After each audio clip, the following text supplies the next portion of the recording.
I'm Ron Burgundy.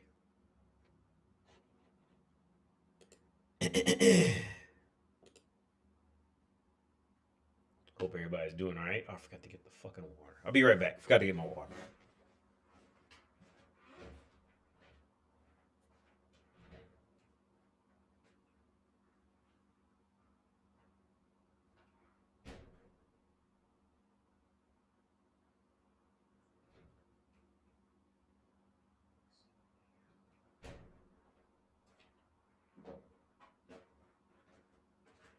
Oh, I don't know where the water bottle went. It's disappeared. I hope everybody's doing all right. It is, what's today, Tuesday? And I got to teach in the morning. And I don't even have a lesson plan. I never have a lesson plan. I just always wing it. I got to teach tomorrow morning. And yeah, I never have a lesson plan. Very rare. No, yeah, I start a little bit because this one girl just really wanted to read something. She wanted to read and like bounce it off of other people. So I did it for her because she was always cool. So I said, okay, we can do that. Because usually, but again, like I said last week, by the time they come to me, by the time they come to a native speaker, like the main reason they usually come. So for anybody who's watching, if you're like a native, especially if you're a native speaker of English, or if you even if you just have like the American accent, at least where I am, um, they're paying literally just to speak with a native speaker. Like they will pay money just to have a conversation with you, with a native English speaker. And that Netflix is something fucking deep, man. Has Netflix single-handedly did what Russia could never do. Netflix has literally infiltrated the world and spreads English like that. Netflix Netflix has to be one of the most efficient colonizing methods known to man.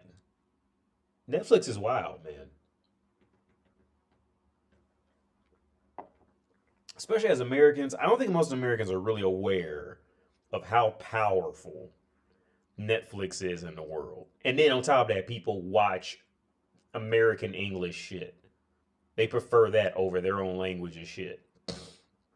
Even if they don't understand it. Right? Like I don't think motherfucker. I don't think people. I don't think Americans are fully aware of that situation. How deep that goes, like in the entire world. I mean, don't get me wrong. If you log into Netflix, like in another country, like they'll have their country stuff too. But Netflix is American, dude. Like 100%. So yesterday, after I dropped my son off at school in the morning, I went to the grocery store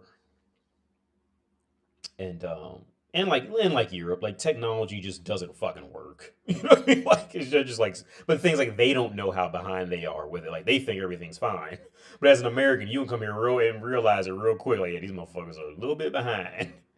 Anyway, I mean they're ahead in some theories, but in actual execution, it just like for example, I don't know if people back in the U.S. I don't know if you know, the airports here are fucked up, and their people literally just came out and said like, yeah, like we're counting on it being broken. Like in America, you could never get away with saying some shit like that, where everybody can, you know what I mean, hear that shit. And they just accept it. Like, it's just their way of life. Like they just know it's gonna be fucked up. There's that they don't have that urge of like becoming better. And here's the thing about Europe. I I was thinking about this yesterday. I think what Europe really needs is to go ahead and just destroy everything, every castle, just destroy it.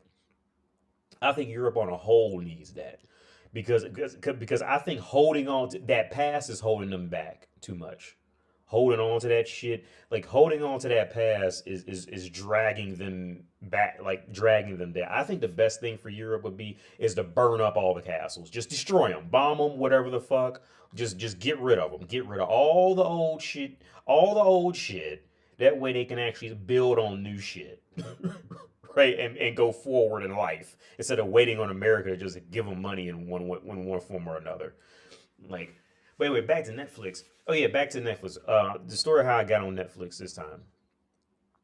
I after I dropped my son off at school, I went to Lidl because they got these dried apple chips I always get, and the strawberry kefir we would say kefir, and it's strawberry flavored for a good price, and they got these sunflower seeds that have like tomato seasoning or something on them.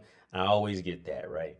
So I went to the self checkout, and of course, like what you expect, technology half works half the time, right?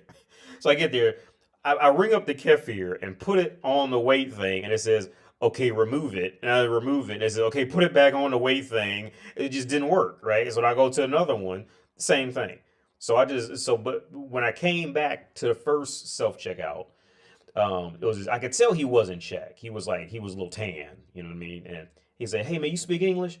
I said, "Yeah, what you need?" He goes, "Hey, I'm trying to buy this bread,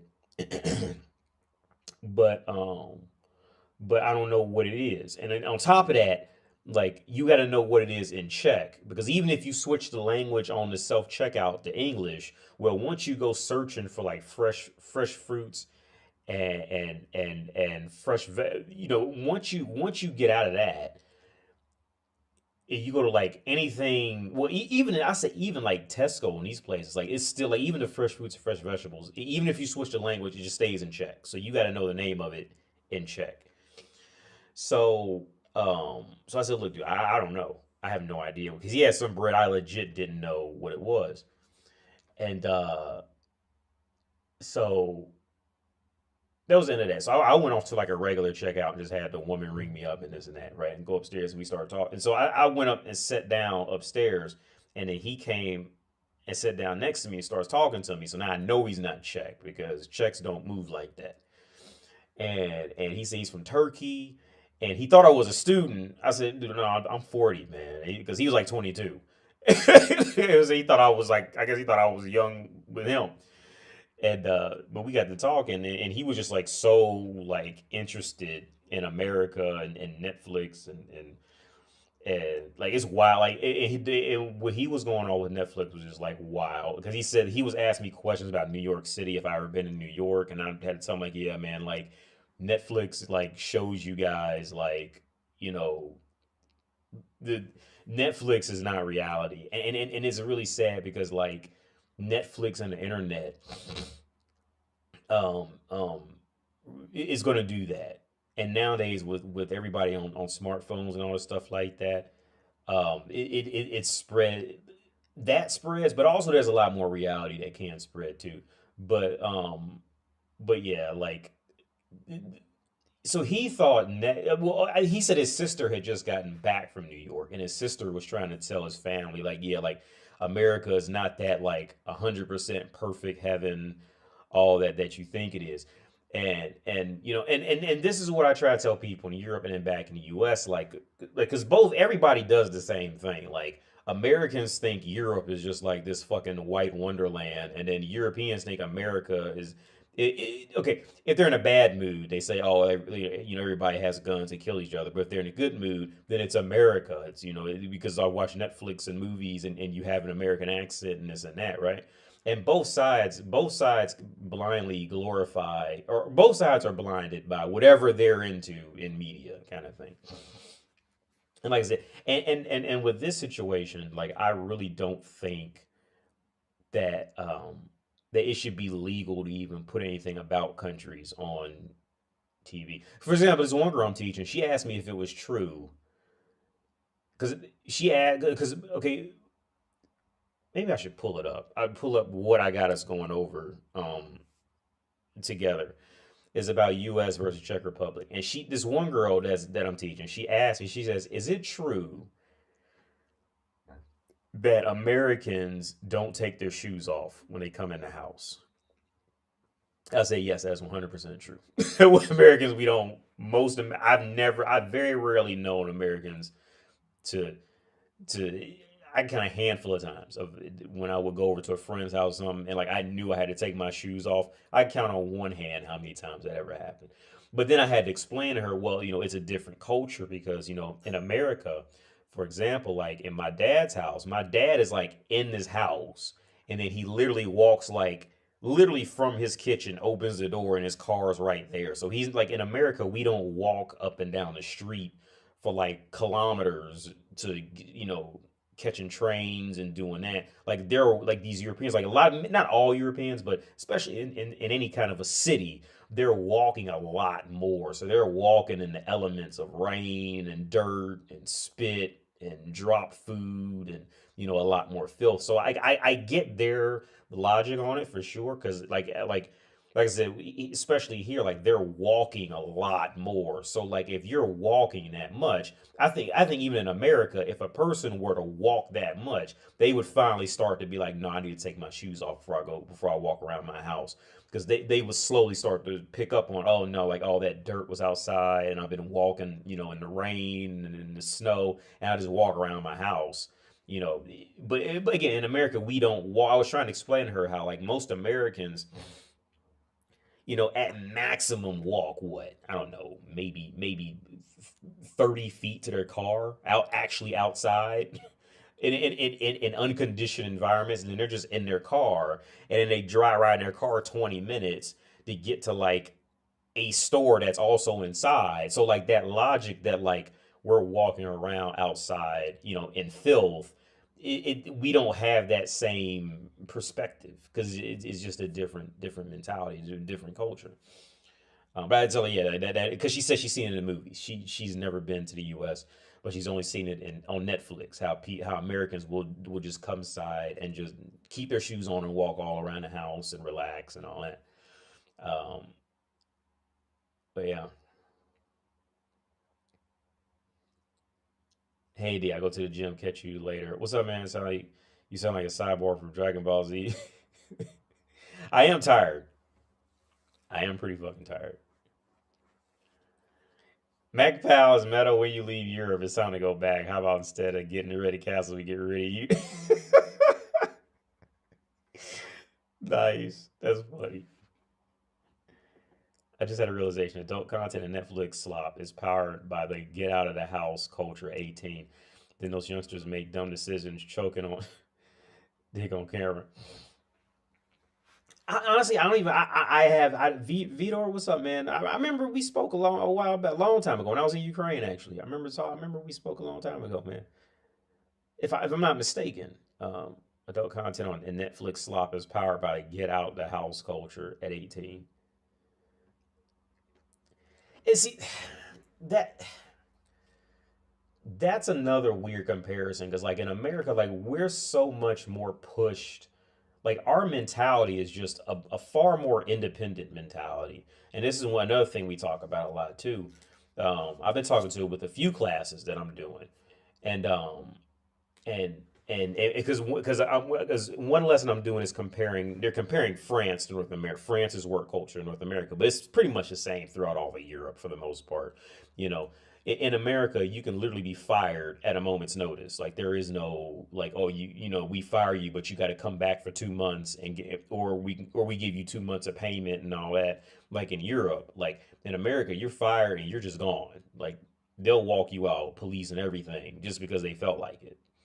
So like, of course, like if anybody has an option, they're gonna pick the option where they're more socially safe. But the part that people really don't, they're really the part that people really don't think about is now again, like most Europeans, like this is all they ever known. Like all they ever known is when they get a job, and they usually don't get fired unless they do something horrifically wrong, or even if they do get fired, they're gonna get 2 months of payment on top of plenty of time to find other shit. You see, and then on top of that, they don't have like a credit system in the same capacity like America does. So like they don't have that anywhere near that same level of urgency. So of course, like if given a chance, yeah, anybody in their right mind would pick the European way of doing this. But in the reality, like most Americans would pick the European way. If you just gave most Americans those two options and said, look, you can work for this company, but we can fire you at a moment's notice, but you can work for a European company, make, maybe half of what you'd ever make in North America, but But you got more job security and this and that, right? Most people would pick the European way. Like you'd be crazy not to. But on a country level, on an entire country level, like the European way is really like pathetic. When you're trying to make countries strong, okay? And then the reason why, and this is just basic fact, um, to put in comparison, essentially every job in Europe is a government job in America. It's essentially the same thing. And what happens in government jobs?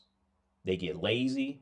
They do the worst jobs at everything because they have job security. They're slow as fuck. They're dumb as fuck because there's no urgency to do anything better. There's no urgency to get better because they know they'll have a job.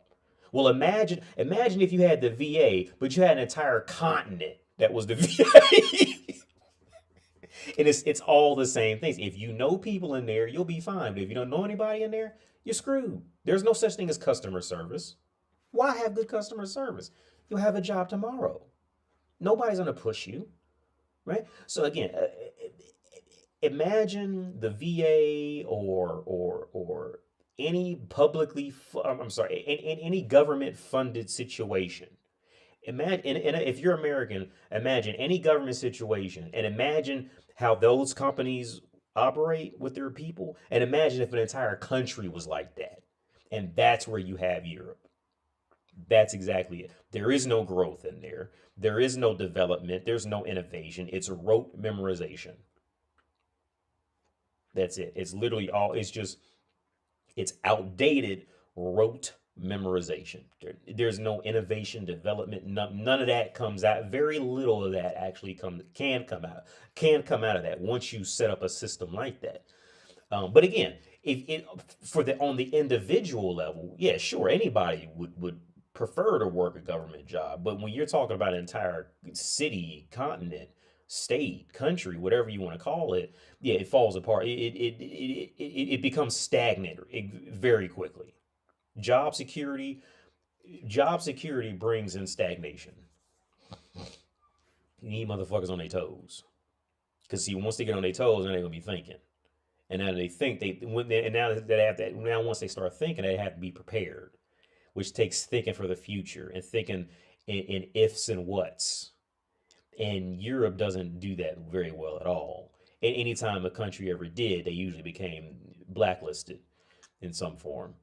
Germany is a great example. Usually, by the time anybody did think in these, they usually just annihilate all the other countries first off because no other it's not like their systems are too backwards for this situation. Not in all cases, but just in this context, which is a very important context, might I add. I literally sound like Cyborg, but I sound like a robot. I'm tired, man. Maybe I do. But I did try to sync up my AirPods. So, because I was going to try to use a microphone and it played like shit. So I took it off. So let me listen to myself. I'm gonna put myself up on my phone to see how I sound. Maybe I do. But I did try to sync up my AirPods. No, I do sound off. Yeah, something's off with the audio for sure. Something's definitely off. Wait, hang on. Let me see.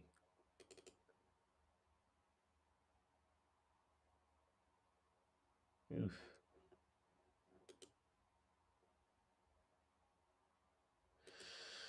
Oh, Jesus Christ. So watch, I get to clicking shit and I'm gonna fuck something up. Let's try this. Let's try deleting this. Am I still there? Okay, yeah. Well, yeah. So let me see. Maybe that fixed it. So I was gonna try to use a microphone and it played like shit. So I gotta listen to myself on replay. Because it still says the audio's moving up and down. I gotta wait 20 seconds for it to come. Jesus Christ.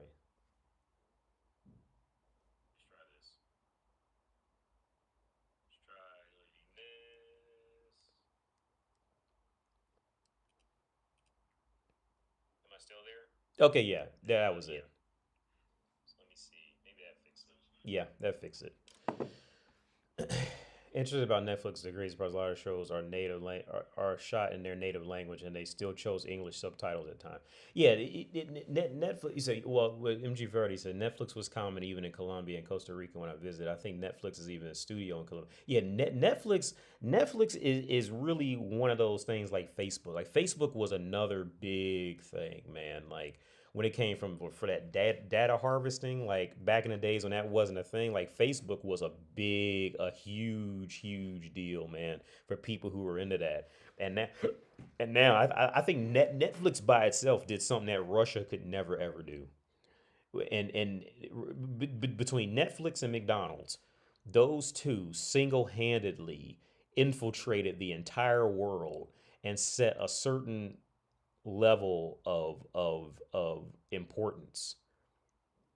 It's wild, man. Like I said, when I speak to people here in Czech Republic about when they first got McDonald's, it's wild. Like that American influence. Here's the thing. I'm not even a fan of it. I don't even like it, and I am American. That American influence is something so fucking deep, man. Like I'm not a fan. Okay, I remember if you watching, man, there's somebody here. He comes to visit me from time to time, and we went to this bar and we got to talking to these Danish girls. And they was cute too. Um, we got to drinking with them all night, and but how we started was, and I'm truly sincere about this. I'm not a fan of how English has just dominated. Like and they dominated so smoothly on top of that, right? Because when Russia had dominated the Czechs and all these people, like these motherfuckers hated Russian. But motherfuckers like when it comes to English, like they view English as a form of a fluency and it's just second nature. We just speak English. Like there's no hatred for English. I haven't come across. I've heard some stories, but I personally never seen it.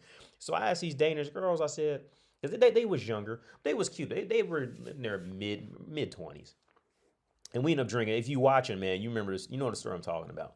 Over there at Honey Bunny. This is a bar called Honey Bunny. We always go to. Well, we went to twice, and I said, why do you do you feel funny about the fact that you speak that if I speak to you in English, you reply back to me in English, right? Like you don't feel funny about like your language immediately becoming secondary to a native English speaker, right? And and they were just like, yeah, no, what it's just basic, like it's just especially because I remember back when Patrice O'Neill was talking about he would go to like South America and like he was doing it back in this is before smartphones and all that, so of course like nobody probably knew English or anything. But nowadays you go anywhere, man. Like you would probably it'd probably be difficult to not find anybody who could speak English on or at least recognize some English. Now, like I said, when I was in Ukraine was one of those places. Kiev was one of those places where like English was just so far removed from them. Like when I was in Kiev, English they did have English on like menus and stuff like that, but like it was so far removed from them. Like you I couldn't find many people who could speak fluent English, and if they did, they were like, they was the one off. They was the ones that were out there kind of thing.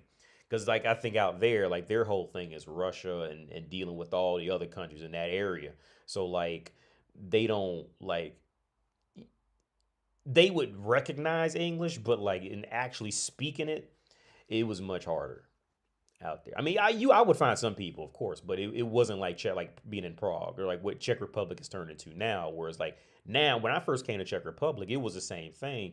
Pretty much, Prague was difficult, but once you left Prague, oh, you was dead in the water trying to speak English. Now, when I leave Prague, there's always something like because I've been here 10 years now, so I guess that next batch of kids who grew up on YouTube and Netflix, they're out now, so they can all speak English, on some level with confidence. You know what I mean? So it's changed since I've been here. Um, But yeah, back to Netflix. I don't think the world is really like America has dominated so much of the world in so many little ways that are like very important, man. That are like because China can't do it. These little things China can, and China historically doesn't do these things. China just kind of like China is historically China is like China's fate is to be Scottie Pippen forever. Which is mean to say about Scottie Pippen, but it's true. China's position, China is slated to be Scottie Pippen forever. Like they will never be Jordan. Like, America, at least for right now, is Jordan, and America could fall. But America, but from the little bit that I know personally about China, but just if you looking at historically at China, like there was nothing ever about them that could ever really do these things very as well as North America could. And Russia can never do these things as well. I mean, everybody can change at any time, but America is like fucking deep, man. Like seriously deep. Like seriously. Like I mean, people really don't know how deep. Well, that ended up because it originally started from the British for real. The British started it, and then America just like took off from there and ran with that shit. Like, dude, that shit is what. I recently been using AI to study and confirm information about history, geopolitics, etc. It's crazy how much factual info is just out on the internet that people blatantly ignore. Yeah, and I'm sure I've probably made some mistakes here or there for sure. But yeah, like ask any AI like how deeply has America really like colonized the entire goddamn world? Like on some either colonized or has severely high influence. Like it is unbelievable, dude. Unfucking believable.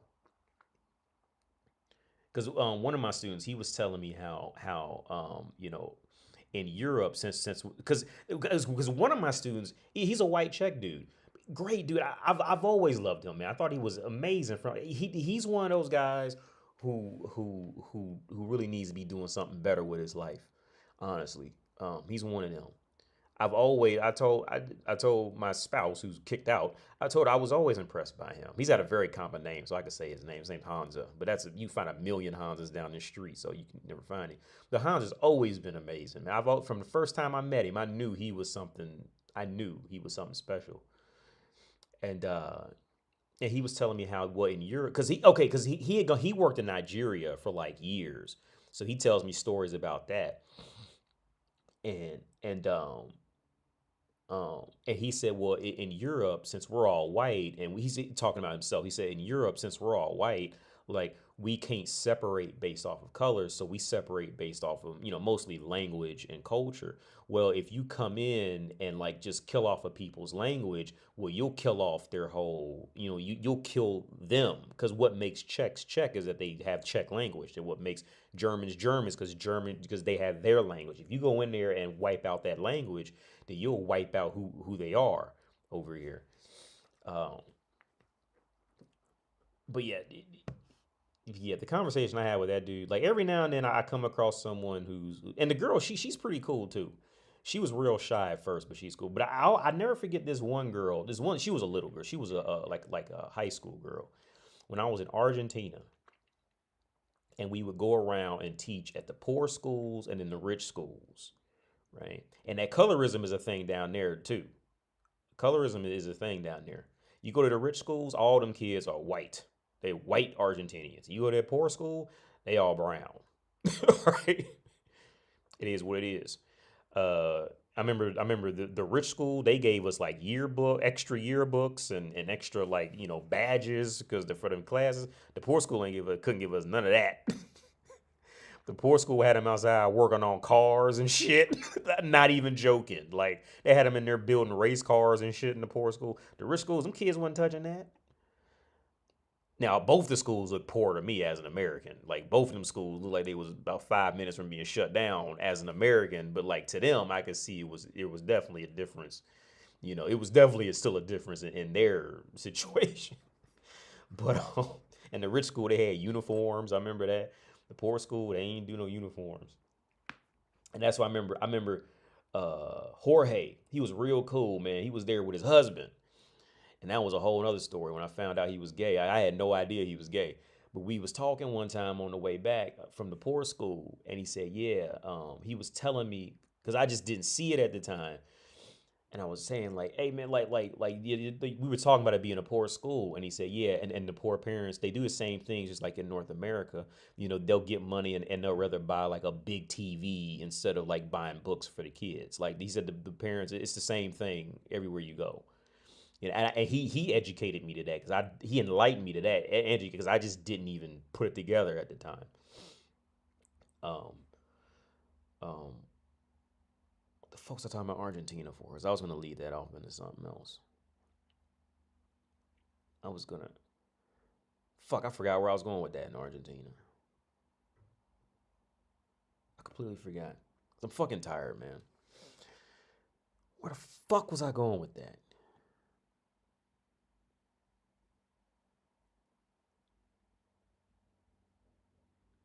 I can't remember now. I almost had it and it disappeared again. Okay. Oh well, it's gone.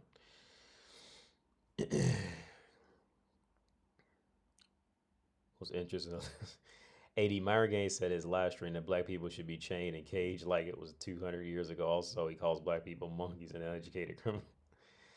Yeah, yeah, yeah, man. That dude, like, I mean, of course, he's got to say something to keep something stirred up. But like, I was thinking about this actually later that night about all the wiggers, the black wiggers who lived in my neighborhood, and and I had here's the funny part, because like I said, I grew up in the suburbs. I grew up in a nice house. Like I said, I grew up in a house. Even after my mom died, I grew up. It was just me and my dad, and there was no such thing as a lights not being on. There was no such thing as as the home phone not working. There was no such thing as not having something to eat. There was no such thing as that. Like, these are things you do. I didn't even know. I didn't even know that you could have your lights turned off. You know what I mean? Like, I didn't even know that was a possibility. All right. And I was thinking about like the Myrons, like how I grew up, right? Or the RC RDC kind of that type of dude, which I think they're funny guys. But I was thinking about them, right? Because where I live, and I'm going to say some actual names. Where I lived, like I said, I grew up in it was I mean, there was definitely nicer complexes, much nicer, but I grew up in a nice complex. It was nice. Like I would be honored to live in that complex as an adult now with my own house, right? Um, the problem was with that area of Cincinnati, that was a come up area for a lot of people. So what would happen is, like, a lot of people's parents may have actually been from the hood or close to the hood or definitely had some connections with the hood, right? With, like, rougher parts of the inner city kind of thing. And it was Cincinnati. It's usually like more like not maybe not in the inner city, but like a little bit scattered around the inner city. So so like literally like I went back to even look up some old friends after I got off the live stream last week and talked about it, right? And it's always depressing looking up and one guy, I didn't even look him up. He popped up on my Instagram on like people I should be friends with, and he's still doing that wigger shit. We are fucking 40 years old, man. And his name was Zell. And he's still up there with his flashy clothes on and all this shit like that, standing in front of a car in the suburbs. Dude, I went to the same high school as this dude, right? I'm gonna say some other names too, like, cause I got stories, man. So there was this one friend who lived in my complex. His name was Iman, right? And Iman, we used to play that. We used to play. It was me, Iman, Fred, Iman's little brother named LaRon. It was a bunch of us, right? And we would just play basketball. And then there was the Asian family, the Filipino family around the corner with the little hussy cousin. Um, and then there was a few other ones that were kind of sprinkling here and there, but it was usually me, Fred, Iman, and LaRon. And we would go somewhere and play that. And then there was Ricky and Joe, the two white guys with the basketball hoop down the other street. And we play. And at first, like, there was no hood. Like, okay, when we first became friends, right, there was no hood shit at all.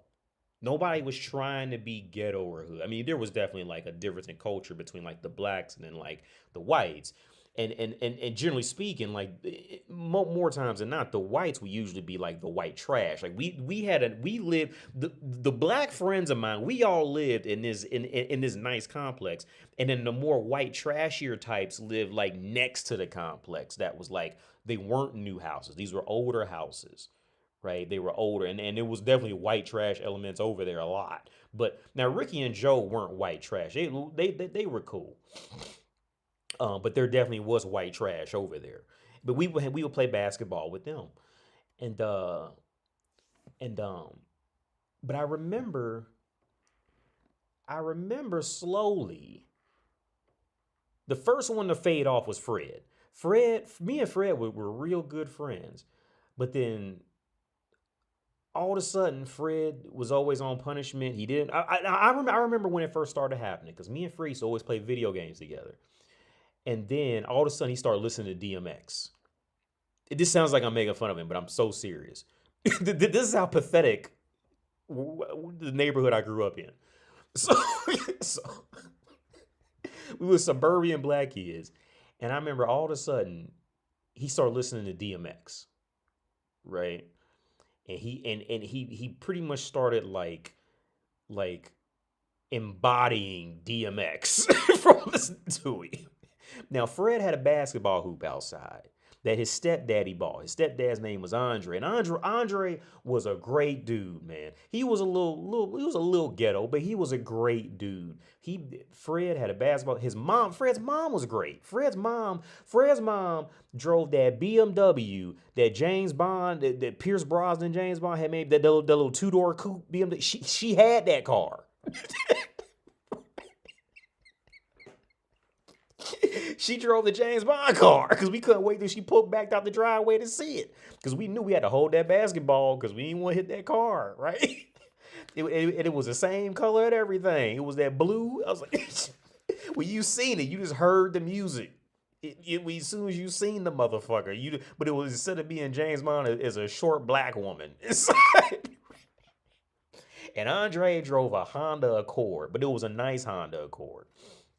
I'm pretty sure he put some kind of like additional rims. He didn't put the big rims, but he put like some cooler looking rims on it. And Andre would play basketball side with Fred and teach Fred to be a better basketball player and all that. And Fred, he like, then all of a sudden he didn't want to play with us no more.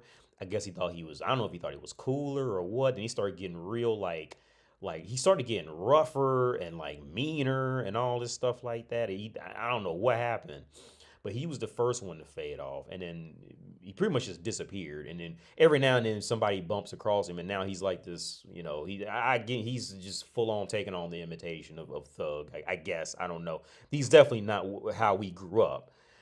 And then Iman, he was the one. I remember he fell off after Fred because I remember in high school, Eminem had this song called "Go to Sleep" with Obi Trice, and it's like, "Go to sleep, bitch, die, motherfucker, die, time's up, bitch, close your eyes, go to sleep." I always liked Eminem, so I listened to that song, and at the end of this song, Eminem would go, "Fake ass gangsters." So when I would see Iman in school trying to be a thug, now I would always yell from the other side like, "Fake ass gangster," because I knew he wouldn't do anything because he grew up, he lived down the street from me. He was faking, right? He was Dave Chappelle in it. All right. All right. He was Dave Chappelle in his life. That wasn't him. Right. And another friend out, his name was Chaz, man. And his name was Chaz. And we used to make fun of Chaz because he always had a high voice. And he had a red afro. He was a light black. He had freckles. He was a light skinned black dude. And Chaz was saying, well, his mama was great.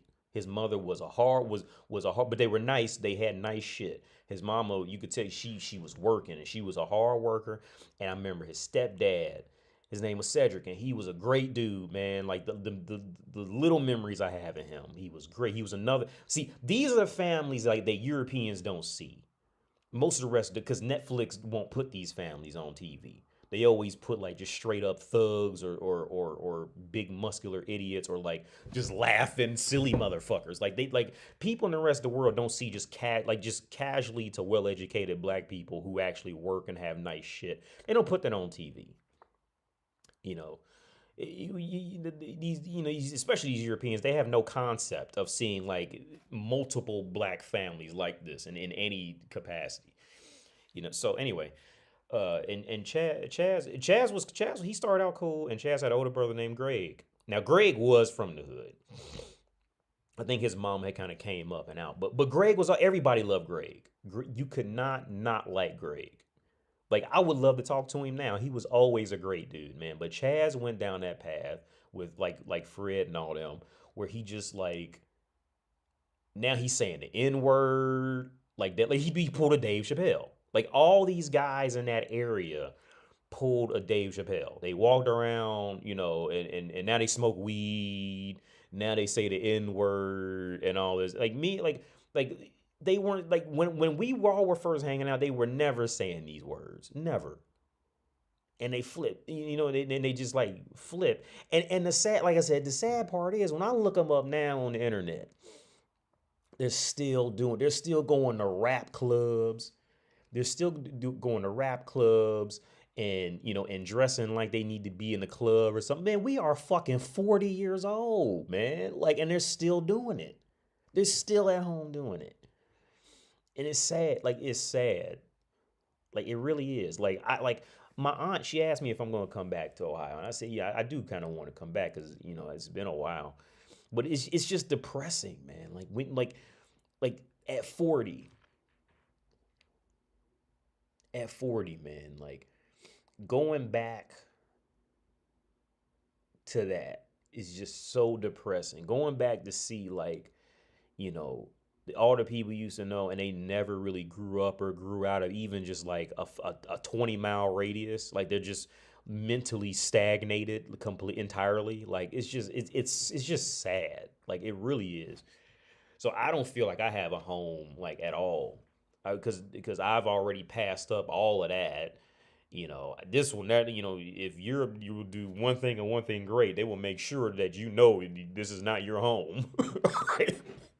If you're not that native, you will never be in their, thing. It's just it's just their history with stuff. But yeah, and then like I said, like with the Meyer. Okay, here's the thing with the Meyer and shit like that. See, like where he was calling the black dude a monkey and all that. See, Myron, the Myrons and DJ Khaled dudes, those type. There's always a DJ Khaled type of dude who fucked around and thought he was cool and said the N-word. And he thought, and here's the thing, like these Myrons and these DJ Khaled's, like DJ Khaled thinks that he's okay saying the N-word because a black person did get mad at him. So he ran away with the confidence that thinks it's cool. When in reality, the only thing that happened was the black people who are around him just don't want to cause trouble, so they just let him get away with it. Right? Like that's what it is for real. You see what I'm saying? Okay, I guarantee any of those black people who are hanging around Myron know, like when Myron leaves, they be talking about that shit. They just don't want to start problems. Now they got to get into a fight and all this and that and whatever, blah, blah, blah, blah, blah. But they know that, like, that's not cool.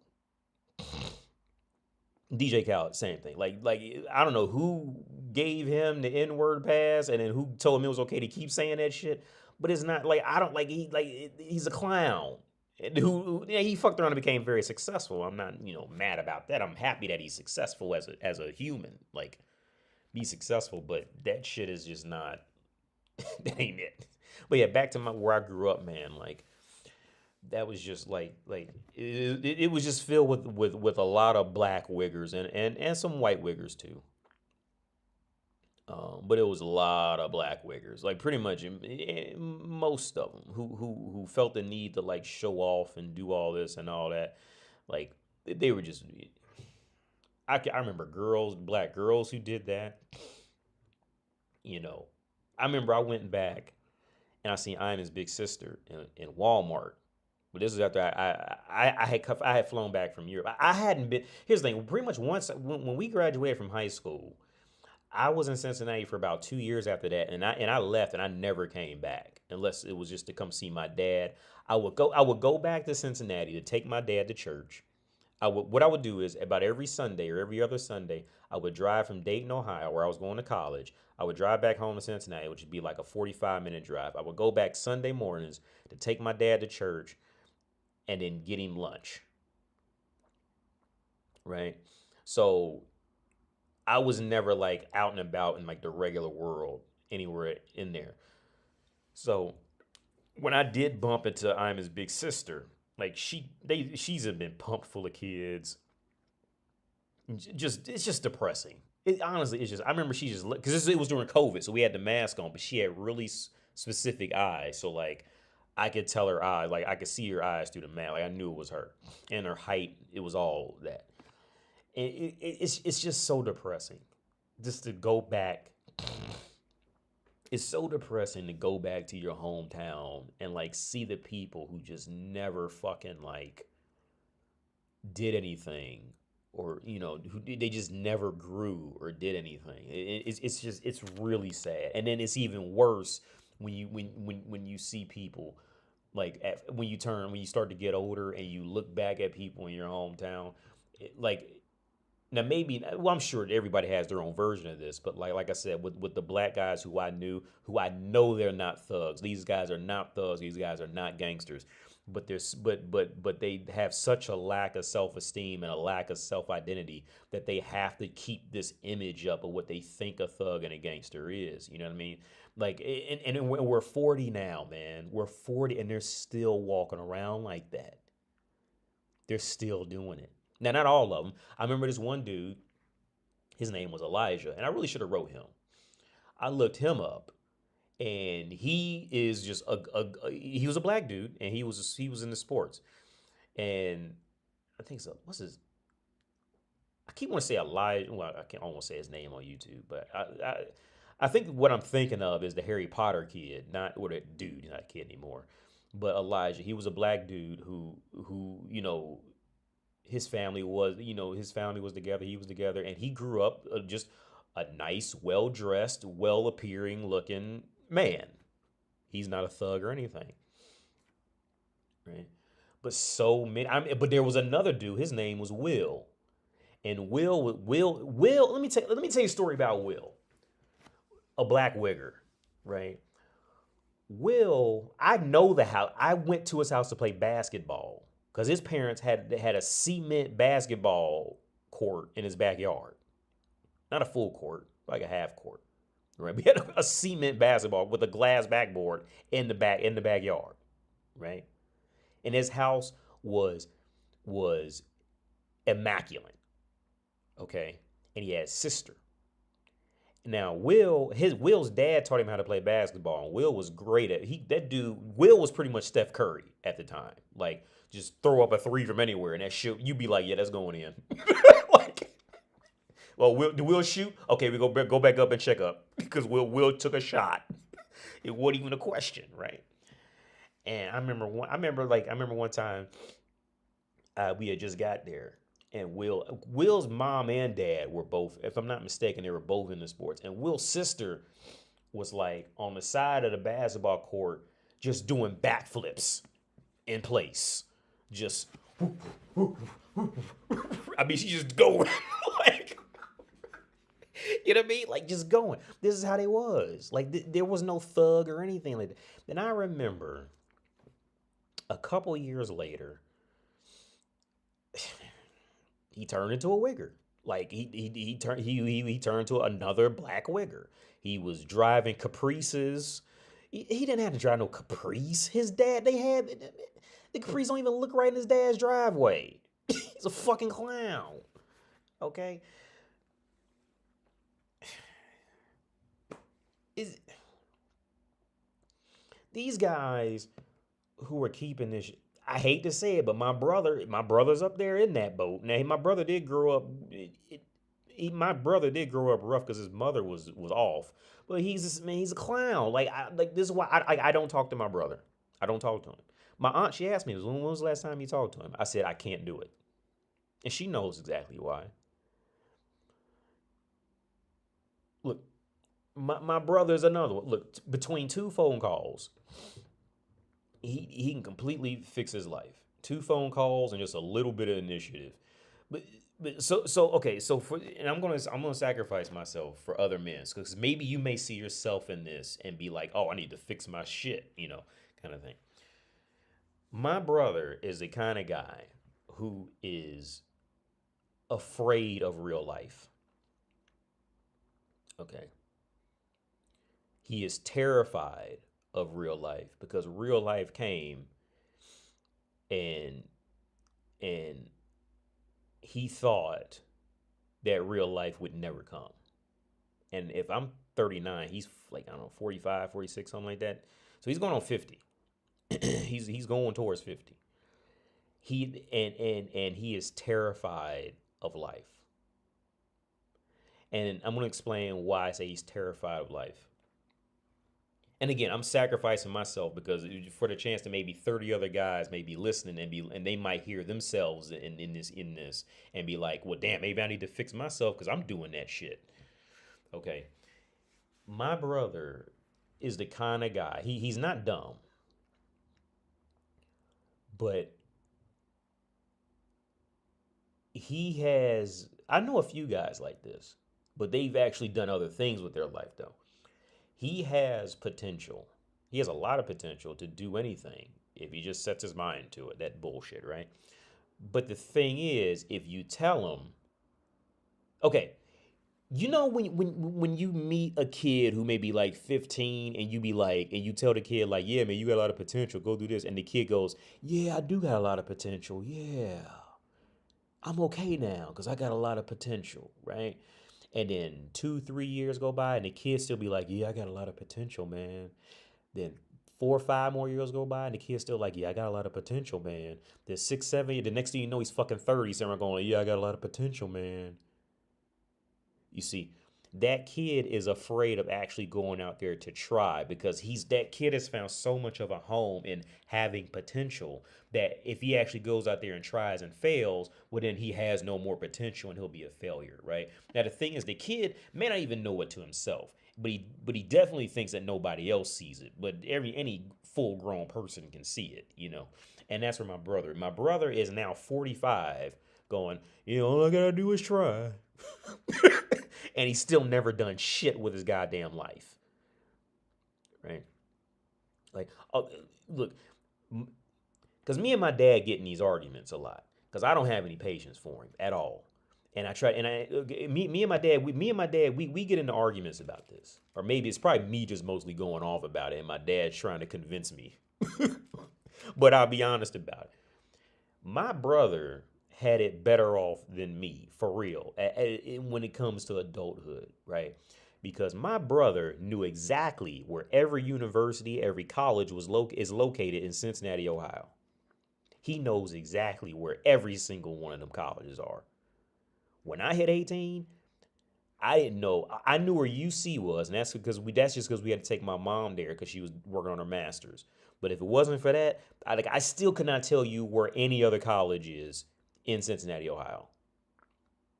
I could maybe figure out Cincinnati State, but put it like this: if you came to me and say, "Hey, Wendell, right now, I will pay you $1 million if you can either tell me or if you come back and you can drive me directly to university, I'll give you $1 million." I couldn't do it without Google Maps. I couldn't do it. I just couldn't do it. My brother could. My brother knows the bus routes, the street names, all that, right? And he never did. Never even tried. Right. Then when I hit 18, I don't know I don't know where to go. I don't know any bus routes. I don't know anything. I got to go out there and try and find, right? And fuck up and get lost and confused, right? I had to go out there and do these things, right? And so then, because the counter argument to that is always, well, well, he didn't grow up like that. And see, the counter argument to my brother is exactly why I completely understand why every other brown person looks down on African Americans. Because my brother is the exact stereotype of that, right? Because I was telling my dad, look, I remember when I was in Argentina, and it didn't hit me like how easy we really have it. We really have it in America to progress in life, right? As soon as you leave Buenos Aires and you get a little bit far out there, look, there is no fucking hope for you. Okay, it's over. You can't get out. I told my dad. I still remember. I remember we was driving up some back road and it was like just dirt, and we was on it for a while. And we seen just people walking up the road, right? And I was trying to explain to my dad, like, that road was so long and there was no other buildings around. Them people had to walk all the way up the road. There was no gas station on the side. It was just a long ass fucking road. Okay. Any one of them people, if you gave them a chance to go to university or something like that, within any kind of realistic distance, they would do it. Now, them people, I don't blame that. My brother, I can't deal with that. I don't have patience for it. I don't have the patience. I don't have the patience. And I completely understand how, let's say, like Caribbean guys or like African guys, they hear about African Americans and they hear about people like my brother and they don't and they look down because they say like we have all the opportunity and all this shit like that, and they're completely true. That's true. It's true. And so my brother's one of these guys. He's gonna live the rest of his life going, well, yeah, if I remember we was talking about a comic book character, and the comic book character, his superpower was if he puts his mind to it, he can do it. And my brother said, yeah, that sounds like me. This dude, like he's delusional. He's gone. He is so far gone that he can't, like, I don't know if he can see it or not, but he's gone. Like, he's not doing any hard drugs, which is a plus. But yeah, me going back to Ohio is just it's just too depressing. Because the only people who will be left with enough time are going to be people like him. The other friends of mine, they doing way too much shit. I got one friend. Well, he's back in. He moved out to Arizona. But yeah. To me, I believe they're content, particularly if you grew up in areas in the hood where being potential but not reaching it is accepted because at least your mama's baby. Yeah, and he grew up with his mother. Yeah. He grew up with his mother. It's hard to explain. I grew up in both suburbs and the hood, so I can see both sides. Word up. What's up, PTR? But AD, have you stagnated in check? Uh, no, no. I do keep other parts of my life like off of YouTube just because I just don't want to share every part of my life. But I have, well, definitely parts of me have, for sure. Parts of me definitely have. Um, but I'm still in multiple schools and I'm teaching. So there is still growth in me while I'm here. But yeah, definitely some parts have definitely stagnated for sure. And I know one big part that's probably completely stagnated is is how to recalibrate meeting people and talking to people, because in this culture out here, like, people don't meet each other just randomly on the street. Like, they go to bars and see a big reason why, if you can Google it, why Czech Republic is like the number one beer consuming country per capita in the world is because their culture's too fucked up. So like They literally cannot meet other people or talk to other people unless they go to a bar. Like they have to go to a designated place to do it. Right. Like I was telling my wife or telling other people how like, yeah, like in America, or if I come across another American here, we can meet and I'm over there hanging out with them that evening, and we be friends for the next 3 years like that. But in these cultures, they don't do that. Like Google, check like their history and culture. You can probably chat GPT it why this. I mean, okay. The first excuse is communism, which they use communism like a slavery excuse. Like it's really just the scapegoat to their own inadequacies to a point. Um, and when you ask ChatGPT will give that basic, oh, because communism did it, that's really a bullshit answer because okay. By the way, when you're at Chat, if you think to ask ChatGPT, ask ChatGPT how hard Czech Republic communism was compared to all the other countries' communism, and it will tell you that yeah, the Czech Republic actually had it the easiest in communism. But and matter of fact, the guy I was telling you about Hamza, the guy I'm teaching, we talked about this, but he brought it up. And this is the thing: usually either the Czech person will bring it up, or they'll get mad if you bring it up. So he said how Czech Republic is behind and how like these other countries who went through communism, who were far smaller than Czech Republic, they don't even talk about communism anymore. They've completely moved on and slowly built up their country. Where Czech Republic is used as communism like slavery. You know, it's that kind of same situation. Like yeah, it was fucked up. There's definitely like after effects, but but at some point you have to let it go and just try something, try new things, right? So so um and I because I ran through chat, I remember running this through Chat GPT. Like so this is what happens if an entire country were to essentially be the African Americans, right? Like given the context of North America and how many African Americans can use slavery as just like the scapegoat as to why they're like why my brother is the way he is, right? Like if you let him talk long enough, then he will bring it all the way back to that of why he's fucked up instead of blaming himself for smoking weed and not going to a job interview, right? Um, so Czech Republic is literally the nightmare scenario of that. Like let's say if 90% of the population sat around and circle jerked off of their oppression time, well, and then on top of that, since they're white, like nobody's see this is another racial thing that is like very widely done. See, when you're white and something happens to you, well, it was never your fault. It was some external force that must have done it to you. So we should show some care for a white complexion. Whereas like if you're brown and you're fucked up, well, you must have did it, right? So, and like I said this about a month ago, this kind of worked out better for the African Americans in this situation because I mean, even though, like I said, there are some after effects, the facts, and even though it's fucked up that, like, you know, the majority will never look at the minority and be like, oh, what did we do to you? Like, they'll rather just blame you for it because it's easier to run away from their ancestors and what they did. Um, it will indirectly force the minority to be like, okay, well, like, this man is fucked up. I'm mad, but I'll still go out and do something at some point, right?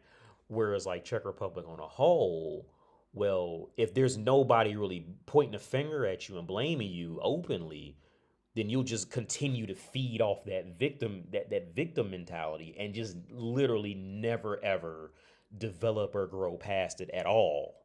And that's how you end up like a country like this, where you end up with the most beer drinkers. Like Google, it's the most beer drinkers per because they're just miserable, right? Not all. I mean, there's great people here. I'm not saying every single person, but when you talk about in terms of like competing in the world, and I've told my wife this.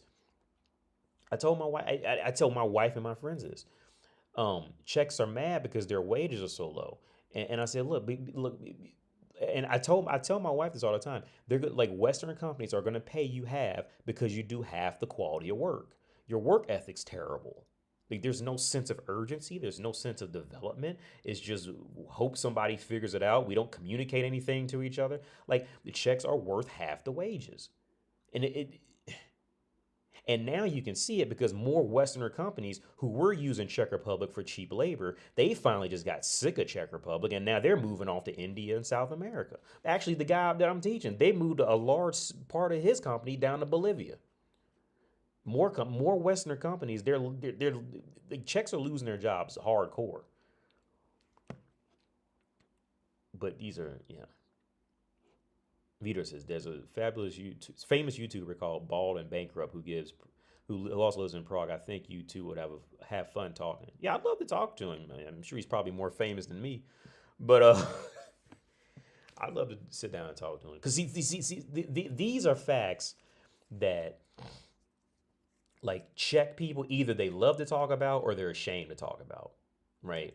You're usually going to get one of the two extremes. Either they'll just go off and talk me out the room about it, or they'll get mad at me, or and it'll kind of turn into this like well, you think you're special because you're American kind of thing. It'll kind of devolve into that.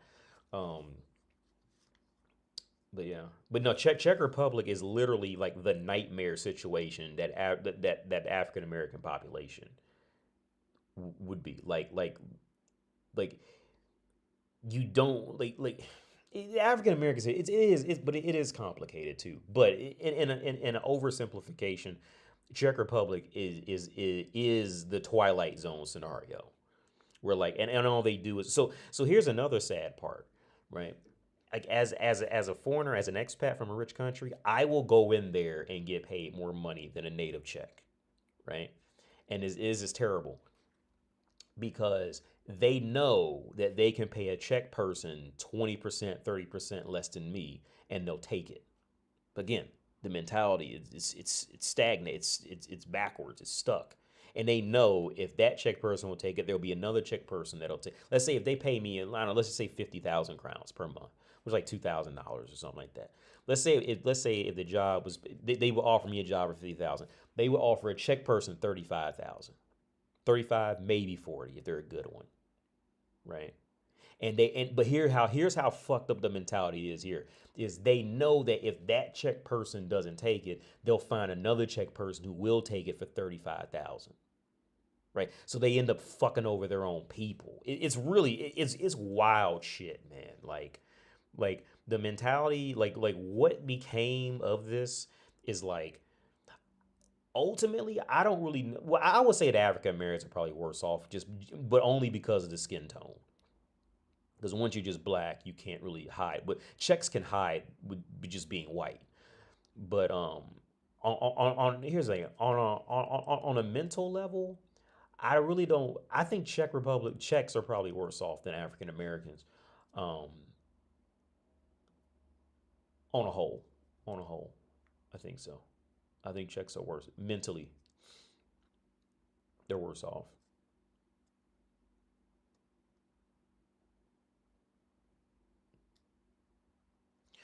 What's up, Cooler? Says I was kind of the same as your brother in the same breath, but I wasn't worked a job in different social classes from mechanic to doctor office, going out with doctors for dinner.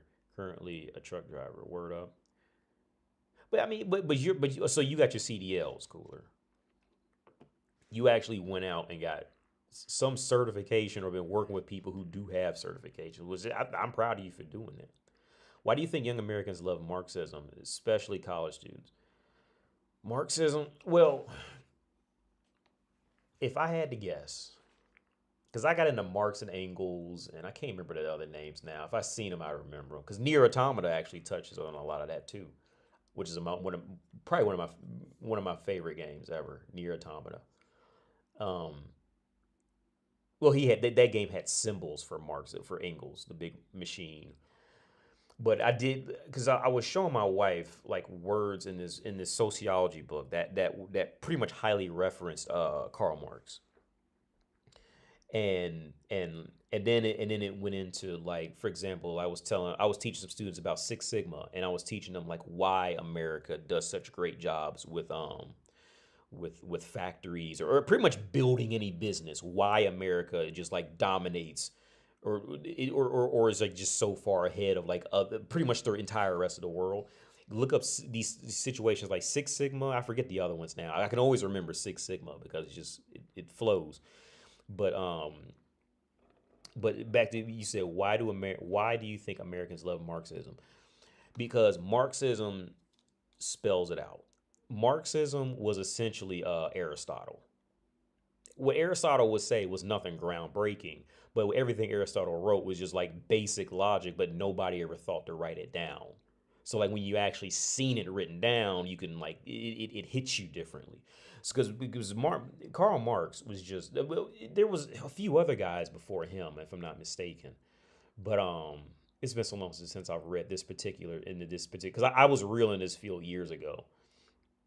Um, but it pretty much just exactly spells out. Like for example, I remember there was this blue book I got from the sociology I was studying for sociology here at the Charles University Library, and I was showing my wife how so when factories were first starting to become like pretty much completely normalized, but it was past those Victorian era years where you had to work like 80 hours a week or something crazy, and I was showing her, I was reading to her these studies they would do. So for example, like when they would have when the factories would give the workers time off, well all the higher ups would go on retreats and compare and contrast like what worked in the factory to get better results. That would all they so like for example when the workers would go off and go fishing and all that, they were going off studying okay what works and what doesn't. And they compare one situation where they had found that like even if the factory worker hates his job, if you give him something where he has a sense of responsibility over it, and then on top of that, if you let like let's say like Group A runs hydraulics or whatever, right? Group A will start to take ownership over the hydraulics at some point. Like they will start to develop like as if it's theirs. And it's the way they worded it. It was so like hurt. This is an incorrect way to say this, but it was hurtfully real. Like it was like taking a red pill for like factory work. Like because I used to work in factories, right? And to see it written how they had this shit studied out 60 years ago, dude, 70 years ago, 100 probably 100 years ago. Like these little tactics that they doing for at factory jobs and any pretty much any job you're doing, especially in America that are like bigger like that. This shit was studied. Okay, period. This shit was like go. I would highly. But anyway, to answer your question, why do you think young Americans love Marxism? Because Marxism is about the easy.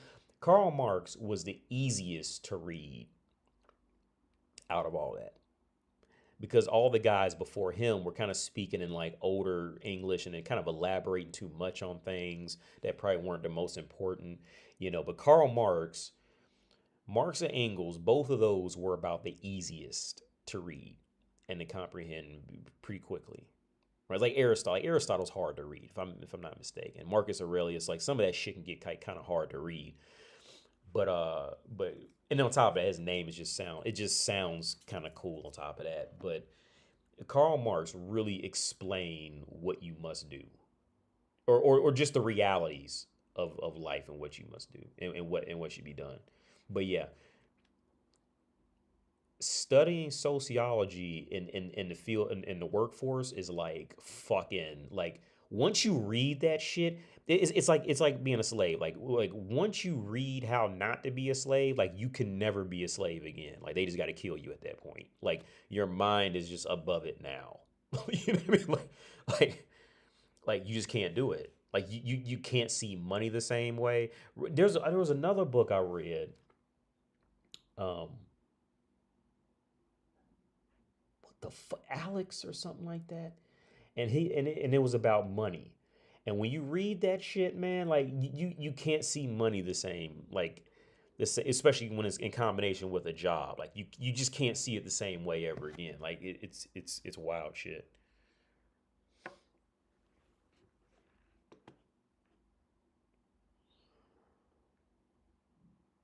I agree. When you travel, you start to realize that the area you grew up in, be thankful for those opportunities. That's what it takes. Get out that area and be content. Yeah. Does loneliness ever affect you as as an expat living abroad in a country where English isn't the first language and no immediate family? Um,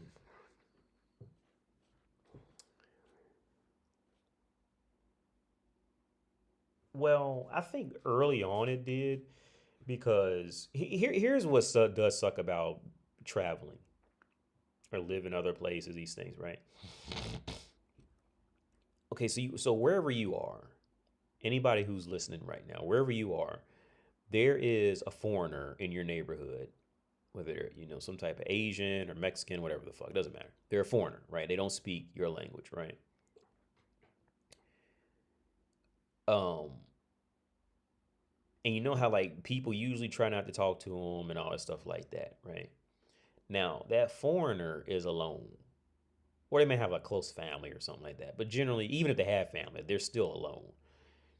And I was just talking to my aunt about this because she has Mexicans that live across the street from her now. She said, so the sad part is most people on Earth don't do this. So so okay, so for example, even with me being here, with me as an American being here in Czech Republic, right? Most Czech people do don't know what it's like to get up and go live somewhere else and don't speak the language at all and don't have a way of communicating. Like they don't like they're completely ignorant to it. So all they can do is just try to fake nice if I do come around kind of because they don't understand. So like so when I first came here, I never really gave much thought to okay, like they don't know. You see what I'm saying? Because they've never done this before. They've probably stayed in their home city, hometown, home country their whole life, and maybe left a week at a time, something like that, right? So they don't have that sense of cutting the cord, cutting the umbilical cord from their home. So like I don't say I was mad, but I would get like frustrated that people like they just didn't know. Like they were just like I say going back home, like those people didn't grow. Like it's pretty much the same thing like anywhere. Like most people are in that boat. But the thing is like when you go back home, like you're more aware of your home and the social cues of how people didn't grow. Like you're more aware of what they're doing it based off the social cues because you grew up there, right? So like, and that is a plus about traveling too. Like when you travel, you're automatically like above the social cues because you just don't see them. So like you're just walking in a clean slate without any of those social cues and that pressure on you. Um, but in the beginning, I would get a little, I mean, probably frustrated. Um, the only time I remember feeling, like kind of fucked up was I remember I was with my ex-wife and I had just I had just moved in there maybe like a month or two. And by this point it was snowing outside and it had snowed real bad. And then on top of that, like everybody was getting sick. Like random like it was this weird sickness where everybody was just like spontaneously just throwing up, like completely random. Like there was no feeling or it just just came out, right? And I remember that was the only time that I can remember as of right now where I felt like my back was just like completely against the wall. Like I couldn't even drive anywhere if I wanted to because I didn't know how to drive a manual transmission at the time. And so I couldn't drive anywhere. I was just stuck, right? In another country where my wife knew English, but literally nobody else did. And I knew no Czech at the time, like literally no Czech at the time. That was the only. And I remember looking out the window. I was looking out because over here they got the windows in the ceiling when you're on the top floor. Those like slanted ceilings. So when you watch porn, like European porn, and they'll have like that like the slanted window in the ceiling. That's because they're on the top floor. That's a very common window over here. And I just stare out the window, just fucked up. Um, yeah. And it definitely takes a different. But I tell you what, in these periods, these was in these times, these was where. Well, here's the thing. I never really cared for guys like a LL Cool J kind of guy, and I'm gonna tell you why. I remember hearing this is a long time ago. I remember hearing LL Cool J talk about how like or no, Jamie Foxx was talking about he was getting to a fight with LL Cool J on any given Sunday on the set of that, and LL Cool J was gonna go get his boys and all that stuff, and they was gonna fight. See, like, and I've never been a fan of people who gain strength from being around other people. like, like I think those are some of the most pathetic people on earth. I've never been a fan of gangs or clubs. If you're gonna be tough, go out in that world alone and be tough. Don't sit up and rely on your big brother to come save you. Okay. If you are tough, if you think you're tough, go out there alone. Where ain't nobody coming to save you. I was telling my aunt. My aunt was telling me how my brother's just getting like horrifically drunk and nobody can understand him when he talks. And I said, look, like I don't have the luxury of being able to of acting like that because nobody is gonna come. Nobody can drive 20 minutes to come pick me up. I'm 5,000 miles away from home. Okay, I have to be a full grown adult. Okay, mommy and daddy can't come say, well, mom's dead. My dad can't fly over in an hour to come save me. He's taking at minimum 12 hours, and that's if he's like down the street from the airport. right? Right? Nobody is coming to save me. If I'm out here and I get into a fight, if I'm got a shootout, if I got to do anything, it is me. I'm not. This was. I've never cared for these kind of LL Cool J kind of guys who like I'm cool and tough because I know people. Fuck that. Go out in the world by yourself and see how tough you actually are. See that because I don't like guys like that, man. See, and it's always those guys who are too afraid to go to the military. It's always those guys who are too afraid to actually go out there and do some independently strong shit. I don't like. I've never liked guys like that. I'm not saying I'm definitely not the toughest person. I'm not saying I'm the toughest person, but I don't find that people like that respectable when it comes to being an adult. Okay, I had another friend of mine. He just thought he was so independent. And I remember I walked in and he because he had just had his little girl and he thought he was independent and tough and all that. And I remember I walked in and he was like on the phone, like almost crying, asking his mother for like money for a spare tire for his car. Right. And this is in Dayton, Ohio. I'm from Cincinnati. So like, I'm already relatively far from my home. And he was in there like, like all that tough, like I said last week, it was when Quincy Crump got punched and the tough guy went away and then and the corny white dude came in. The corny scared white dude came in. He was a black dude, by the way, but he was a wigger. Like but I felt sorry for him, and because I remember my car had broken down, and my mechanic was around the corner from his apartment, and he couldn't come get me, but he had his wife come and get me. And I've known his wife since she was like 16. Now I'm not like super close with her, but we know each other kind of thing. If I were to come back right now, she would let me in the house, like without even questioning it, right? And I remember she came to get me, and she was like just smiling, and she just like immediately starts telling me how like she wanted to travel, she wanted a sports car, but he wanted a minivan and all this, and she just didn't really want to be there at all. Like she starts just dumping it on me in the car, like all of it, like and I know she never told him that shit, but that is rough. Have you seen African women in check with local men? Have you seen African women in check with local men? What do you think the difference would be as a black woman with check versus black men? Okay, so now, and I will be honest with the difference between men and women. I know where you're going, Kevin Mugami. I know where you're going with this. So I will. So realities with this thing is, women do a better job with realizing they're being used for a certain thing, whereas men, well, I won't say that. I say women have less patience for it. For example, I met this older black woman. She's from America. I need to call her. I never called her. She's like 60, and she's from U.S. I met her walking into the grocery store because she was talking with a friend in English. I said, "You don't hear English out here that often," and we ended up talking for like an hour outside the grocery store. And she told me this. She said, "Yeah, when she first came here, it became really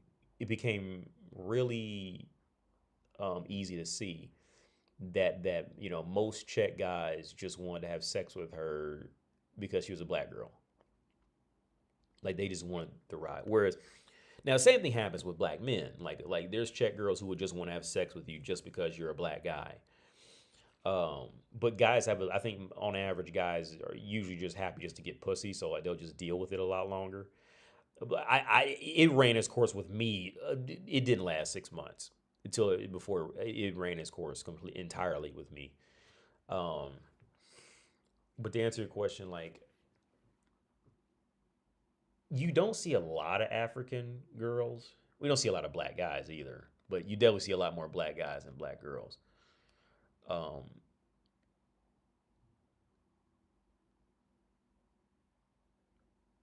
Now, that woman I told you, her daughter lives out somewhere way outside of Pearl. I think in Pilsen. She lives in Pilsen, and she is with a white Czech guy, and they have I think 2 kids together. Um, with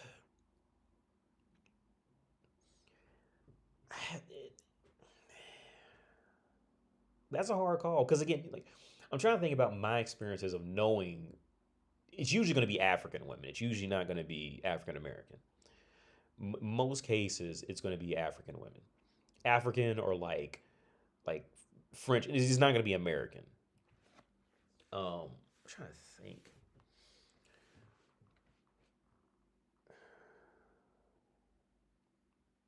How would it be seen?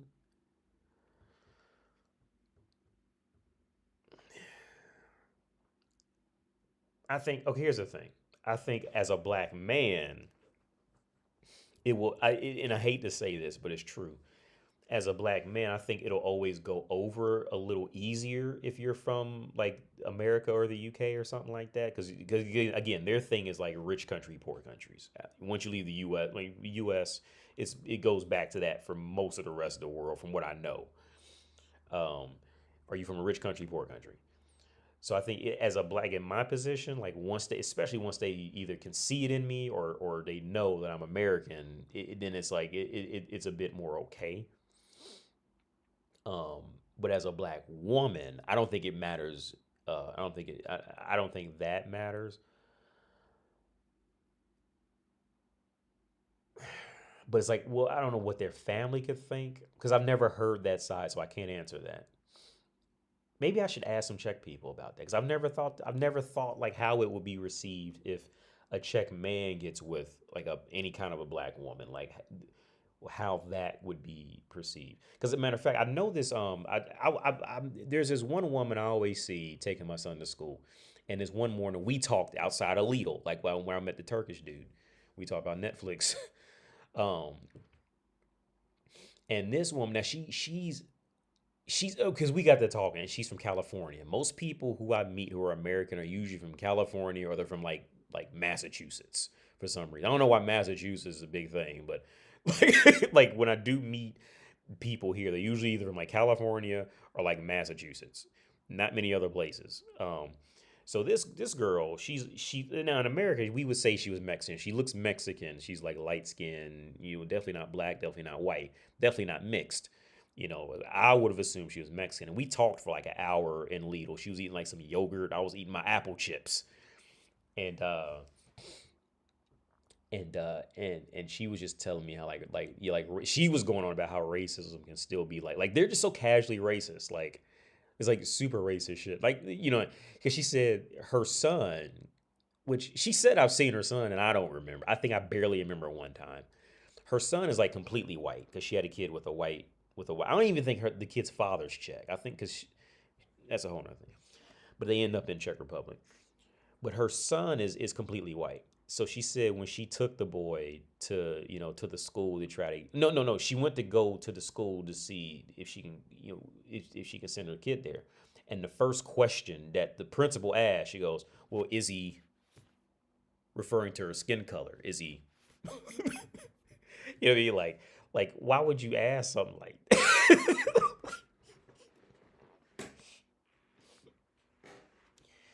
like it's just casual. It's just how casual like like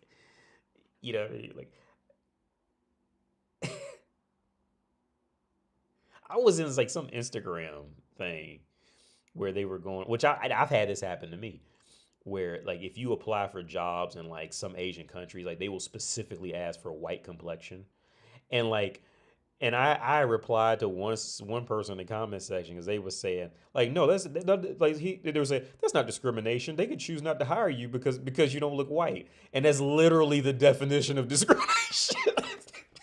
Like is why like the world is so fucking can't the world has so much just like blatant casual racism that they don't even I'm not saying that's everybody, but like it's definitely out there. Like they just don't fucking see it. Like here's the thing, in America, if you were to break down something like that to any American, like they know. You know what I mean? If they had to pull you aside and stop you and then actually explain something to you, they would know. You see what I'm saying? Or they'll just pretend like they don't know. But no, when you leave America, like they don't know. Like it's just to be like that.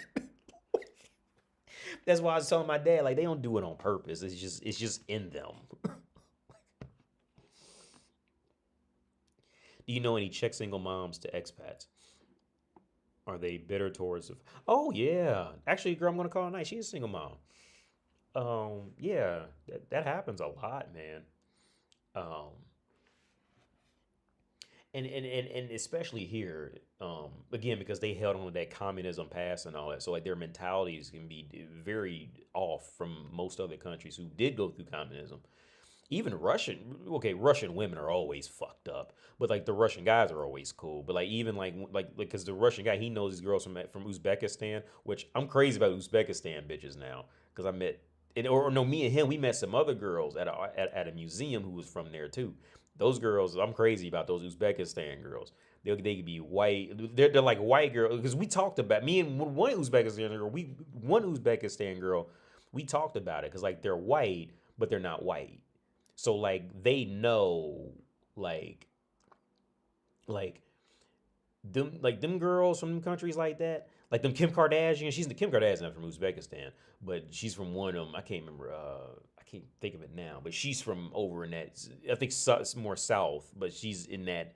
She's in that playing field. Like Kim Kardashian's mom is in that playing field. Like they like those white women. They know the game. Like they know that like they physically look white and they can play it, but like they know that like the white Europeans can fuck around and look down on them. So like they hold like they know they're not fully accepted by white communities.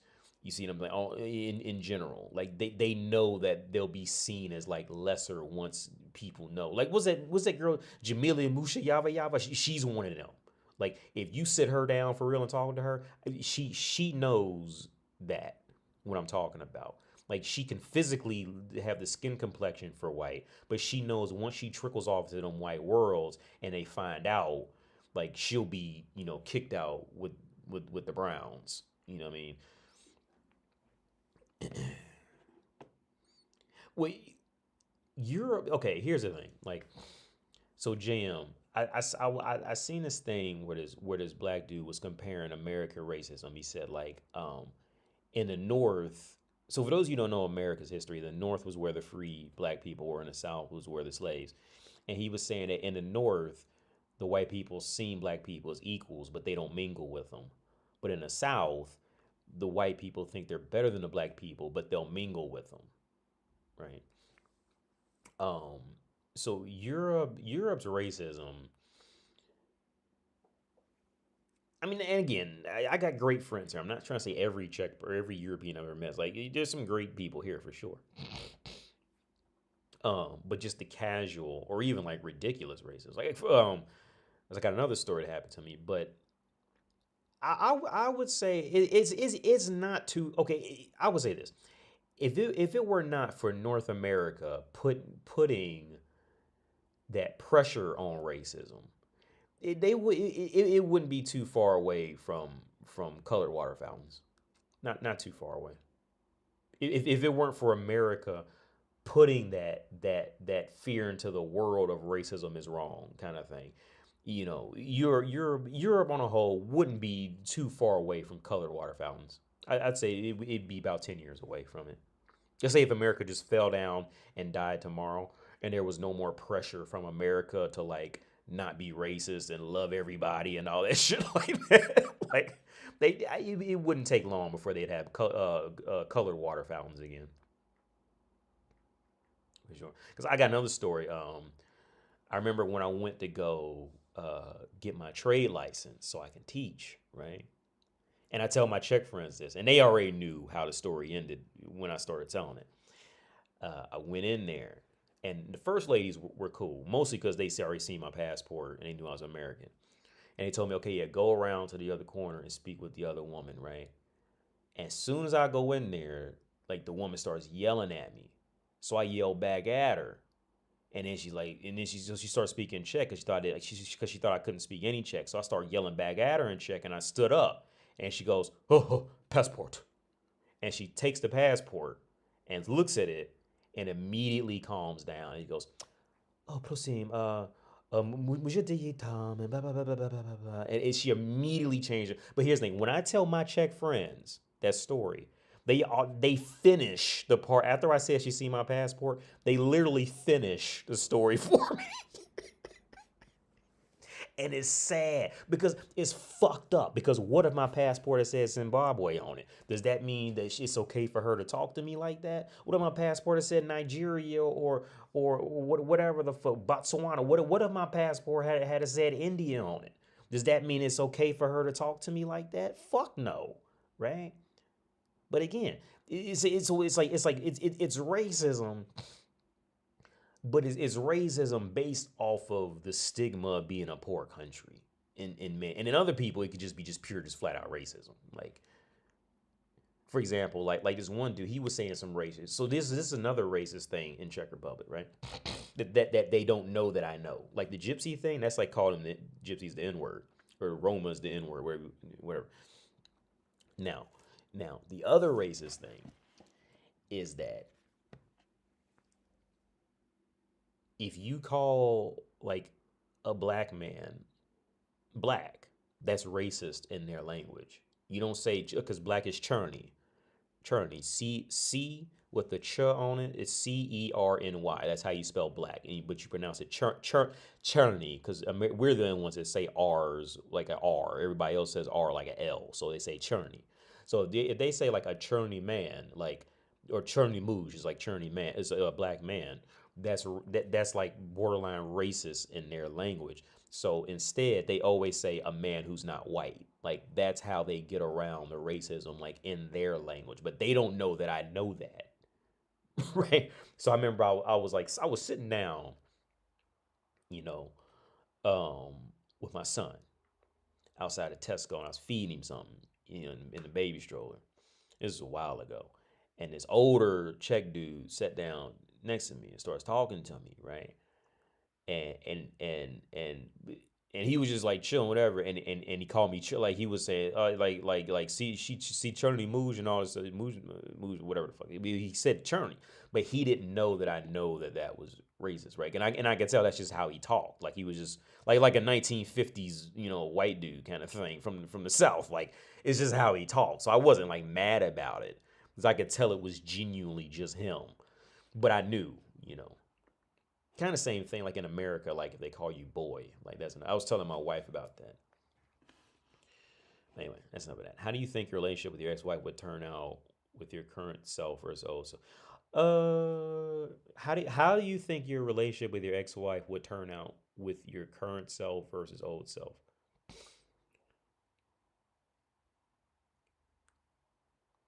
Here's the thing, man.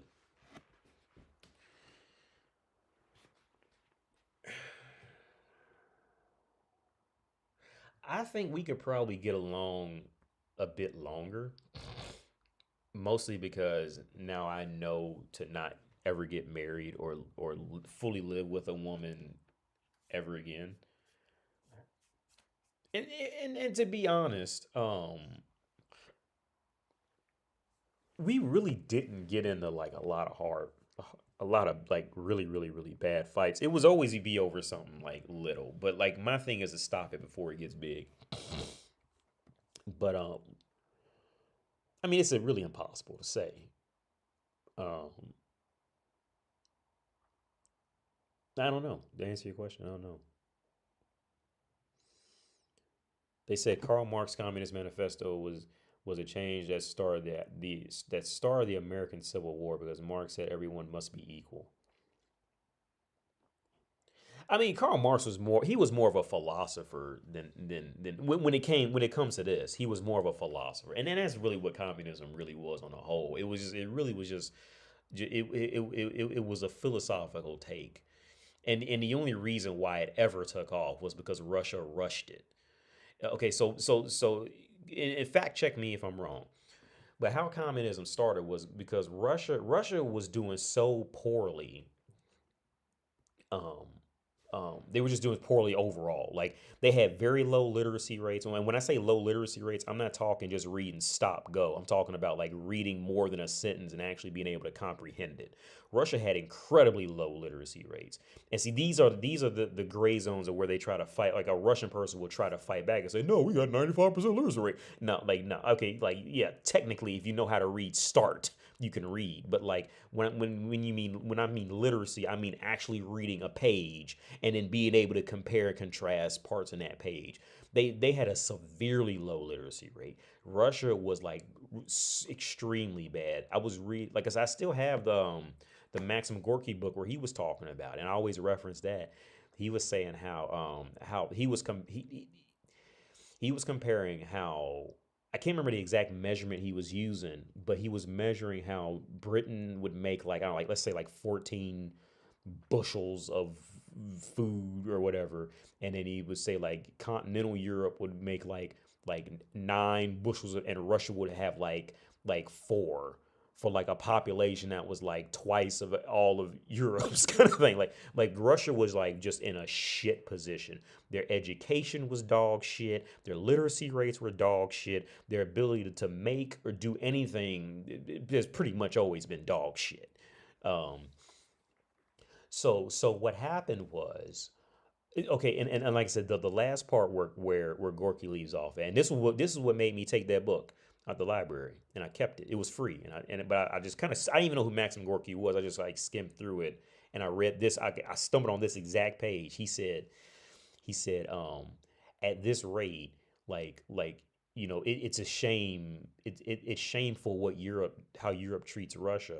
He said because Europe treats Russia as they treat the Negro. They come here, they take all of our natural resources for pennies. They go back to their home country, and then they come back and sell it for 20 times the price because the labor, of course, right? And he said it was shameful. It was completely shameful of what Europe was doing to them. And Russia was just sick of it. They were tired, but they didn't know how to do anything. They didn't know how to make anything, right? So what happened was, and in fact check me if I'm wrong. It was the Bolsheviks and the Mensheviks, which was essentially it was just two political parties, and the Mensheviks was essentially the Democrats, and they wanted socialism, and and uh, and the Bolsheviks wanted communism. Now the main difference was the Bolsheviks wanted communism right now. They said, look, we don't got time. Europe keeps fucking us over. Europe would go to Russia, take their artwork, and then sell it back to them. Like Russia was just like dumb as fuck, like completely just dumb as fuck. The only reason why Russia survived was because of its location. If it wasn't for that, they would have been killed off a long time ago. Like they wouldn't even be, it wouldn't be here now. like It would have been killed off hundreds of years ago. It was that location that was what kept them generally safe from any Westerner. Now you still had the Mongols and all that, but like from the West, nobody can ever go in there from the West. So like that's the only thing that kept Russia alive. Like that kept them from any West. Kept them. That's the only thing that kept Russia separated from any Western influence was the location.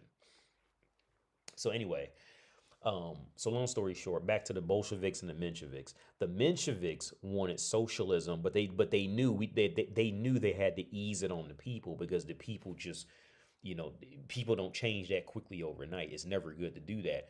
Long story short, the Bolsheviks won, and that's where you get that sickle from. That on that flag, that sickle and hammer. That's the Bolshevik flag.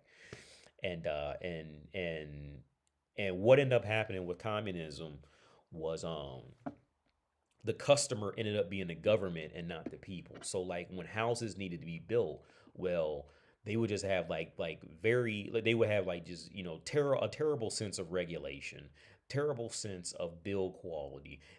Their whole job was to go to work to make it because the government told them to make it. They weren't competing with each other to make better doors, better floors, better chairs. So this is why like everything Russian made, well, you pretty much ended up being terrible unless it like was just skin from an animal. Like it was terrible. It was just like completely just like or if they would build factories, like 60% of the factory would never work, like because they just didn't have any educated people, right? And this is like literally like well now again I've only read these things, but this is the history. This is the modern history of it. Um, Now, the admirable part was they didn't go out they didn't really go out and enslave other people, but like China, they would enslave their own. And in a sense, that's a little more admirable in a context, but yeah, no, yeah, Marx was more of a philosopher, but you live and you learn. So we all know communism, at least at the time, just it doesn't work because people need that sense of competition. Like we need that to grow and develop. And when you have everybody working the same job in an attempt to try to strip out jealousy, well, there's not going to be much innovation. And most of Europe is in this shitty middle ground of like of of trying to be China in this situation. Like China survives because they hold on to their personal philosophy while trying to like adapt to modern ways. Now it's cool, but the reality of it is since they'll never have their own identity that can rise above it, they'll always stay Scottie Pippen. They'll never become Jordan doing that. Right? Now, the good side is they'll last a long time, but they'll always be second fiddle. If they become the lead singer, that's how everybody's gonna be end up in slums. Okay, it's how it's gonna end up, right? At least from what I've read, from reading. So I'm not saying it's 100% fact. I'm not a professional in that field, but my opinion on it is that. Um, but Europe is stuck in this like super shitty middle zone of like essentially its entire most of its economy is it has a lot of socialist cores, but it's trying to like imitate the West, and all it's doing is just like stagnating the entire continent. At some point, it's going to stagnate. Right? There's no growth or development. Like I said earlier, rote memorization. I'm on rote memorization because I was watching Guardians of the Galaxy, and he said it. But it's just rote memorization. There's no inventing. Dude, it's not just being from a poor country. The people act the way they do, and civilized people don't want to deal with it. Simple as that. Well, yeah, that's true. Have you heard about DoorDash girl getting fired for entering a customer's house and taking pictures of the man who was naked and passed out? She made a video claiming, oh, that's the girl calling me now. And I got it on Do Not Disturb. She's calling me now.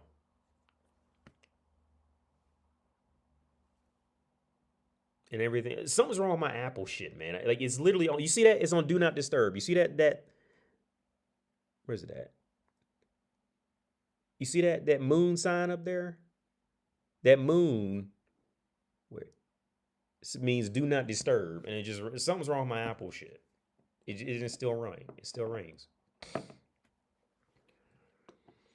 I don't like communism, but it's capitalism that drains the life out of every traditional aspect. Yes. Okay, capitalism, in my opinion, capitalism needs more capitalism needs limits. But then once you do that, then it's going to turn into it's going to turn to communism. But capitalism needs limits for sure. But without capitalism, we without yeah, Jesus, capitalism does need limits for sure. I definitely agree with that. Capitalism is largely why the dating market collapsed since feminism was funded to get women since feminism was funded to get women in the workforce. Well, yeah, after the war, after was it World War I or World War II? But yeah, and all that did, and that was Jesus Christ. Yeah, that's a lot.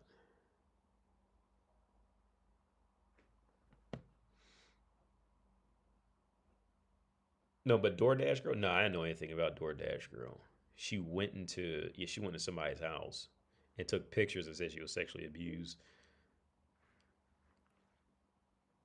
But yeah, no.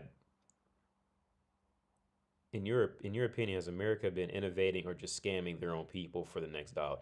Yeah, this is where I think America needs limits. Things things. Well, America's in a really rough position, man. Like overall speaking, because my wife, she would tell me how everything I said, like Trump said in a meeting, like I didn't even see the meeting, but she would come back to me and said Trump said everything you be saying. Like America is in a rough position, and it's in a rough position, and Americans and pretty much the rest of the world are on two different perspectives of it. Um,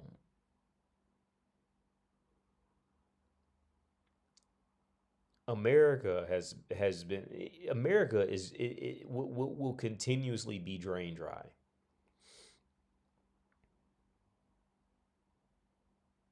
Okay. I'm going to use Europe for this example. America will continuously be drain dry. Now the thing is, like I say, like maybe a year ago or something, most Americans don't care about richer or poorer countries. If a country is richer than North America, Americans will fuck around and glorify that shit and be like, yeah, I'm in Norway. You know what I mean? Like if Americans found out like the average wage in Norway and shit like that, Americans would be like, yeah, Norway is a shit. Like we would look up to that. But like, but like, in the rest of the world, like that shit's offensive for most people. You know what I mean? Like to acknowledge like in any kind of formal way, it's offensive to people. Um, but America is it's just gonna keep it's gonna be drained. It's being drained dry literally from every fucking area, and it's really sad. And that money has to come from somewhere. It's going to come from somewhere.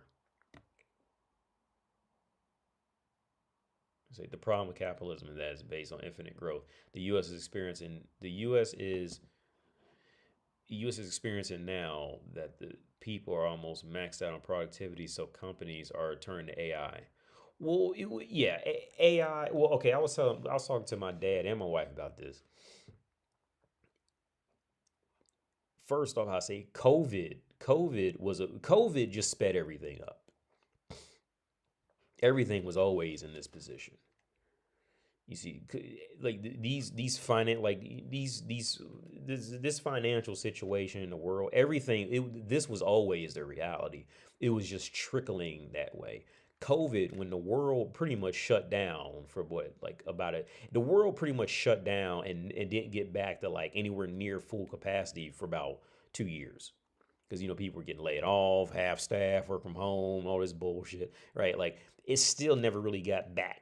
and it's been years, right? So that's the like if you fuck up a year's worth of finances of income or anything, like it's gonna take years to fix that by itself, right? You're gonna be hobbling back to fix it with that. Then you add in AI on top of that to cut corners because everybody was sitting at home. Oh, and then I'm doing these cybersecurity courses. I had no idea, like, whenever these wars and shit happen, like the amount of like cybersecurity uh, issues that happen is like next level, dude. Like I never really looked at it until I'm in this class now. So like,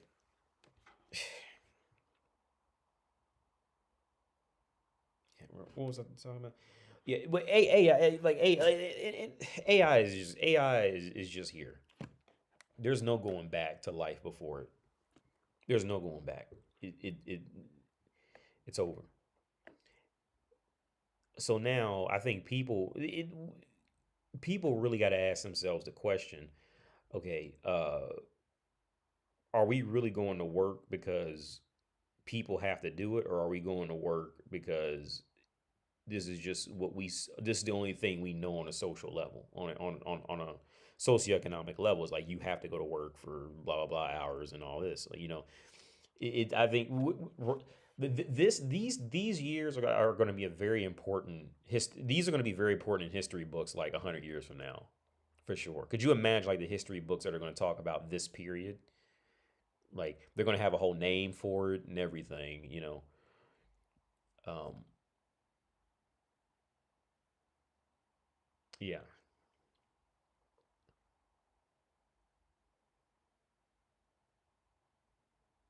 it's going to happen.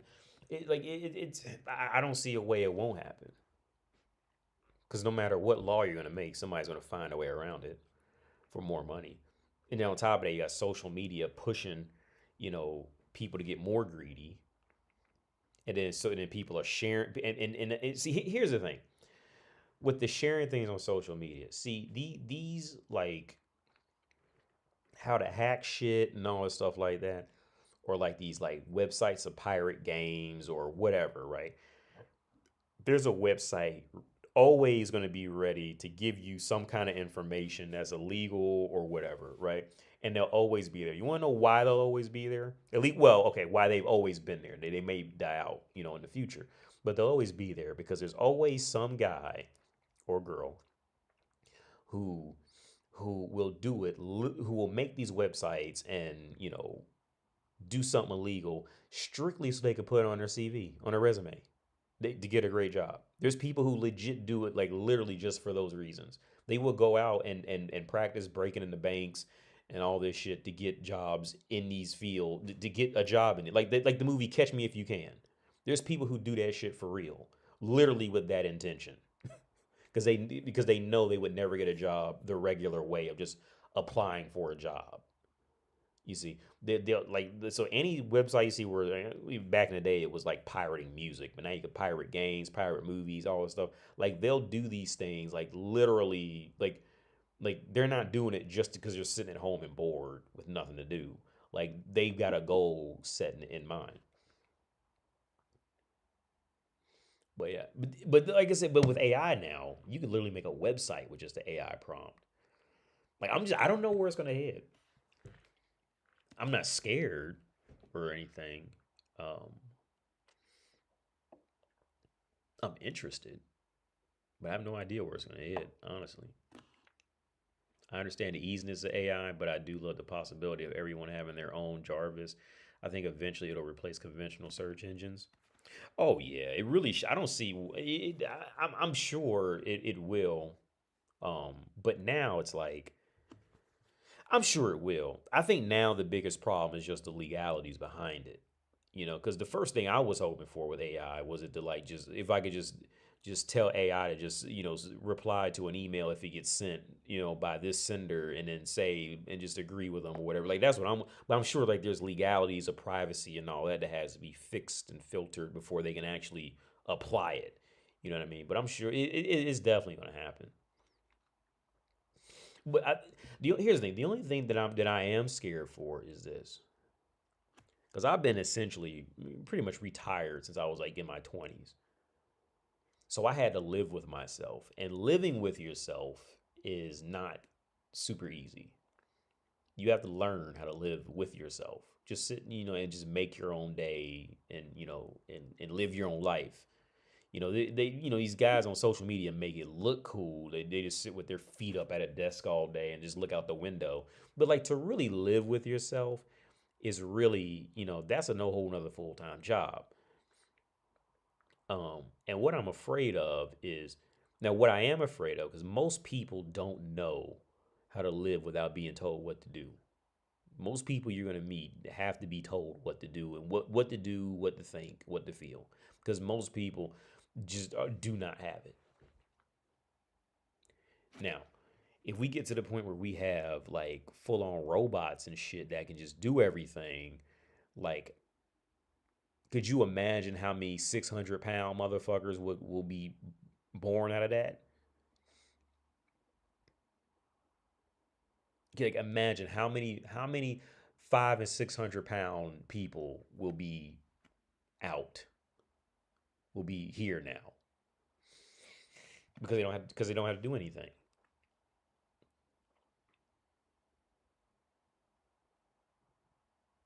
That's what I'm afraid of. I'm afraid for other people because I was playing this Harry Potter game, and this old woman, she said some real shit in that game. She said, age does not equal wisdom. Age ain't got nothing to do with it. You can be a 20-year-old intelligent, wise person. You could be a 80-year-old idiot. All right, age ain't got nothing to do with it. And that's true. Age has nothing to do with this. Who's actually going to know or how to practice living their life when with not being told what to do. So many people out there think that they can be an accountant. I thought I could be an accountant just because I managed my own bank account. And then you actually go to do a job as an accountant and you be like, "Oh no, I ain't cut out for this." You know what I mean? It's the same thing with not working a job and being rich and being a millionaire. Yo, like, here's the thing: for anybody who's rich, who's legitimately rich, but they don't have to work, right? First off, you have to applaud them for not getting strung out on heroin or cocaine or strung out on some drug or develop some like horrific addiction because they have the free time.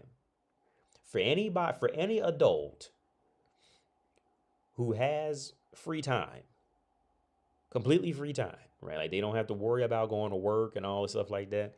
Like they can legitimately just not do anything for years and be okay. You have to give them some credit for just existing. For those of us who know, you have to give them some credit for that. Because, like I said, most people do not. Most people, okay, here and this sounds mean. I was telling my wife this a while back. Most people, there's a lot of people who deserve to be enslaved. Some people need it. They need to be enslaved. Like, but we just can't tell who is that person and who isn't. You know what I mean? So it's like, so we just got to have this system where we just put everybody in a enslavement and then watch them work their way out of it. Because some people need that shit. Some people really, some people do. Look, let me say something. You know how many times I've seen people with problems that SpongeBob SquarePants solves? Like I can literally, I will see full grown ass adults with problems that SpongeBob solved. And Patrick, the cartoon. Age ain't got nothing to do with it. It's application. I was somewhere and I commented on something because when I'll be taking shits, I'll be commenting on. That's the only time I write is when I be taking a shit. And somebody was blaming the American school system, the American education system, because they were always because they were always in debt.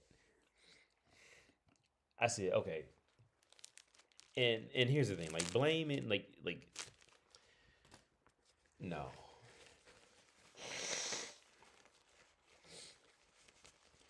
As long as you, and I wrote something like, as long as you know what that 4 minus 4 equals 0, 4 minus 4 equals 0, you now have the knowledge.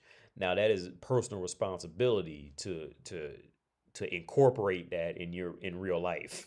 All right, it's not school's responsibility to do that.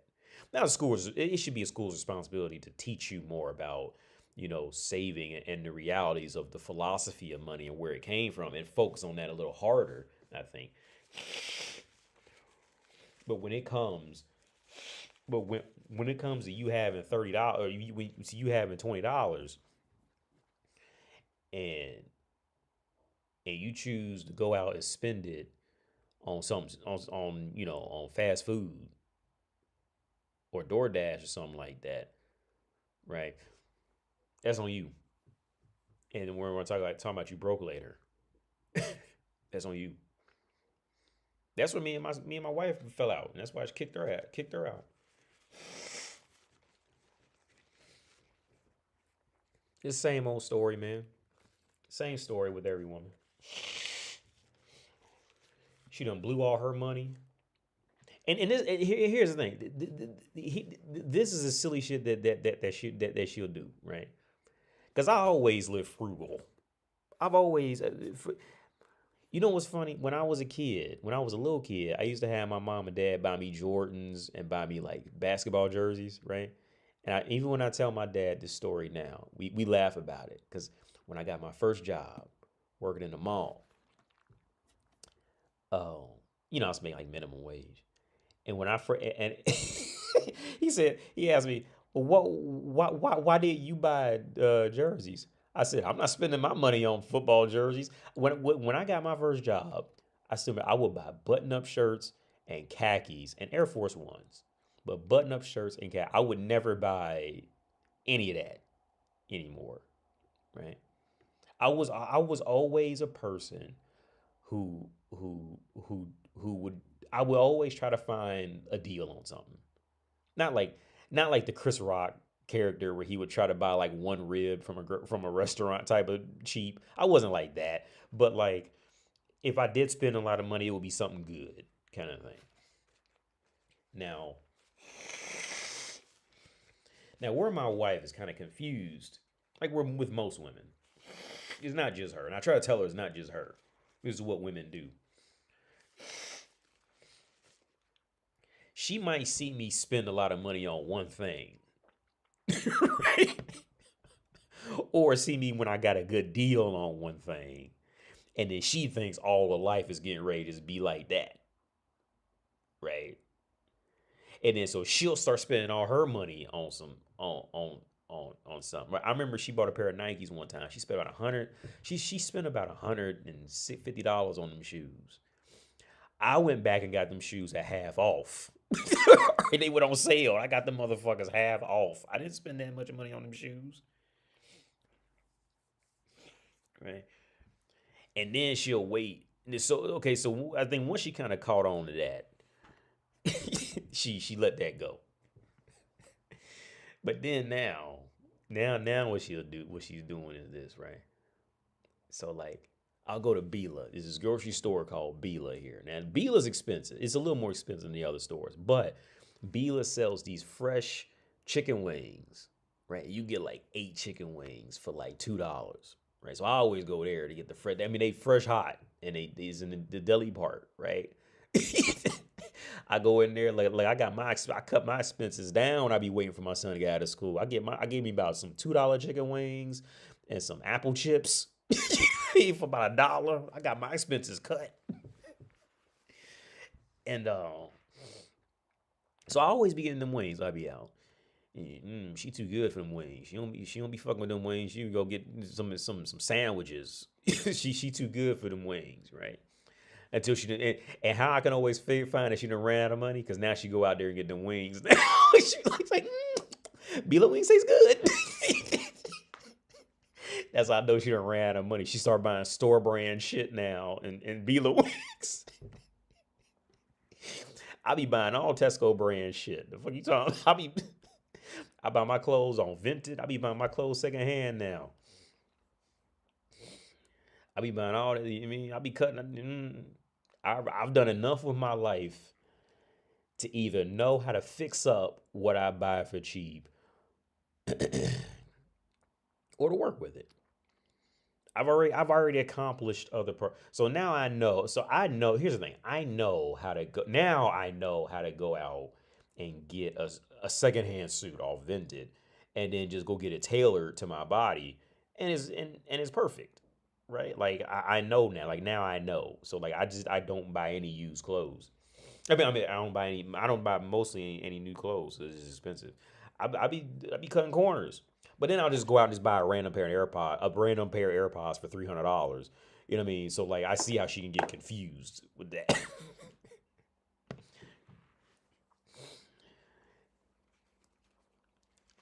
You know what? I always got some money sitting somewhere. Always. And that's the other part. Like, see, because I've always like since I've been an adult, I've always been frugal. So this flat is an older flat, but there's nicer flats all up and down the street. Um, and this was sad. Man, I remember when COVID first happened, and here's another stat. Like everywhere you go on Earth, it's the same thing. Most people don't have an extra $400. Most people would be broke if they lost their job. Like, well, here they got a more pussy workforce, work ethic. But it's the same theory overall. Most people don't have an extra $400 for an emergency. That's I'm not saying that's not pussy, but this is just a reality for many different reasons. And I remember when COVID first happened here, and literally, dude, like literally every week to every 2 weeks, there was a moving van outside. And my wife didn't notice this because she doesn't drive, but there was always a nice car on a flatbed because they were getting repossessed. Right? I Your boy drives a regular Ford that's paid for outside. I ain't got to show off for these motherfuckers. I got a BMW back in the US, but here I got a regular Ford. That motherfucker is average. All right? With a capital A. And like I said, every week, man, there was a new moving truck. Cars getting repossessed every week to every 2 weeks. You drive up the street, and there's another one because you had to squeeze past them. It was a new one every week, all up and down the street. And it used to be a lot of nice cars out there. It used to be Audis, a lot of nice Audis, a lot of nice Mercedes, all up like nicer Mercedes all up the street. They all them gone now because they was all living above their means, and it didn't take long. And I was financially fucked up, but I was still much better off than most. I still had okay at the tail end of my being fucked up. I still had you know at least another year to go before I had to start making connections again, kind of thing. I could afford to sit down.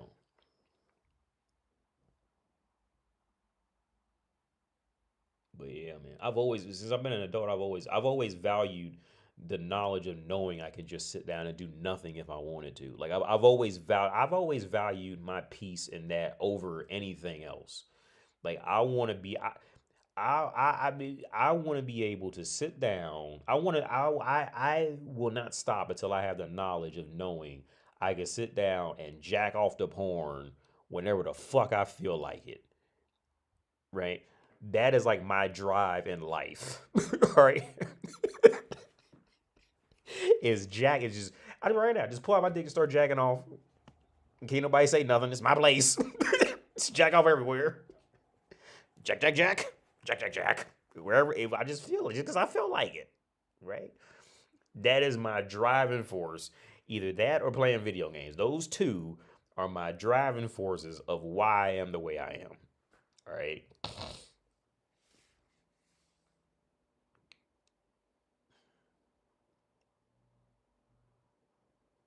You technically drive. Yeah. Well, Ford. Here's the thing. Yeah, PTR technically with Ford is technically a foreign, but Ford is not. I don't think any country really sees Ford as foreign because it's just so common everywhere. Ford is a rare. Ford is almost like a Toyota. Like technically a Toyota's foreign, but it's not seen as, and Ford is pretty much that around the world. Like it's Ford is just so common. You will see Fords probably everywhere on earth. So it's not like it's not exotic in any kind of way.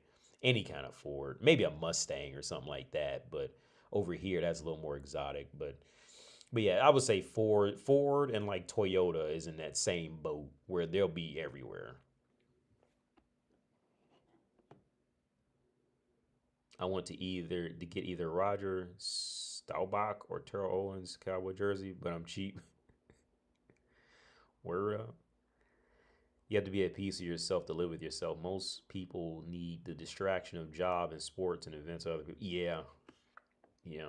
And I've been doing this for years, man. So I've worked through all that. Like I don't even keep up with any sports anymore. I used to keep up with football a lot, but I don't even keep up with that. Oh, of course, Javi. You know what? It's funny. It's funny you asked me that, man, about Wolverine. Yeah, of course. I seen now the trailer. When I seen that trailer, I was like, they did it. They actually went the bloody gory route because I didn't have high hopes for it. I thought it was gonna be some old Ratchet and Clank shit. You know what I mean? Like some old goofy woke shit. But that motherfucker was murdering people. I didn't have high hopes for Wolverine. I really didn't. And then when that leaked version's out on the internet, and the leaked versions don't look good, but because really, all they really had to do was just make X Men Origins 2. That game was like, well, at least at the time, it was great. I don't know if it aged well or not, but no, yeah, of course. And Ninja Gaiden came out. I'm gonna play that. Um,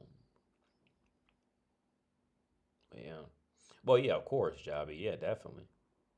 Like I said, I really didn't have high hopes for Wolverine because it's like Sony gets too much on that goofy shit too much on that feminized goofy shit. You know, Spider Man Two was just take out Miles Morales entirely. He just needs to go. Like just, I don't care what they do with him, just keep him away from Peter Parker, like entirely. Just nothing.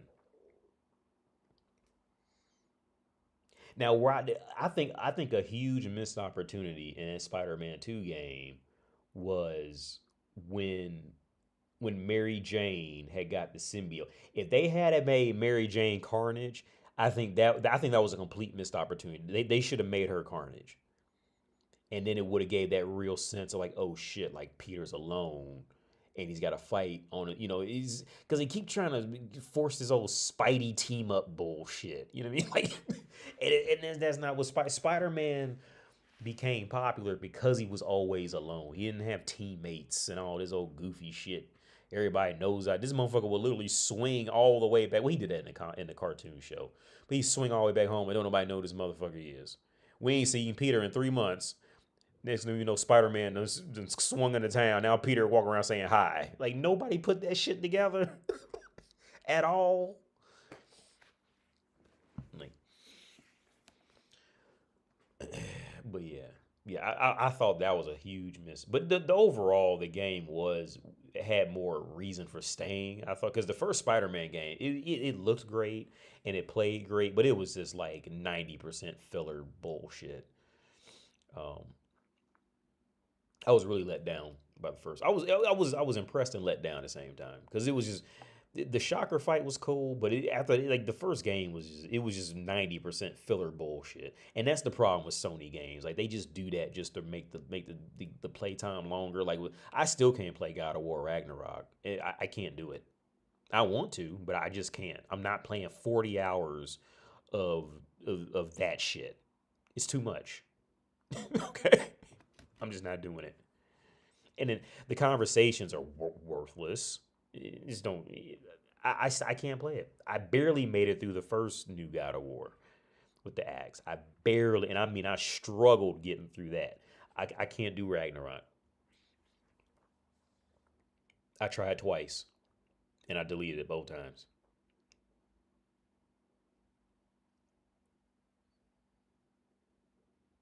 I regret not getting X Men Origins for 3C. Oh yeah, that was a game, man. Yeah, that game was perfection.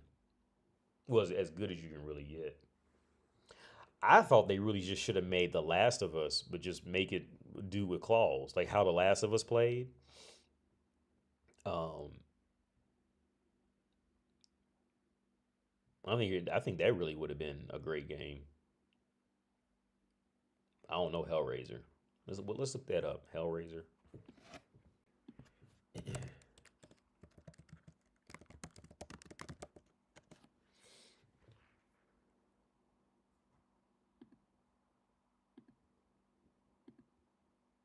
Oh, it's an announcement trailer. Okay.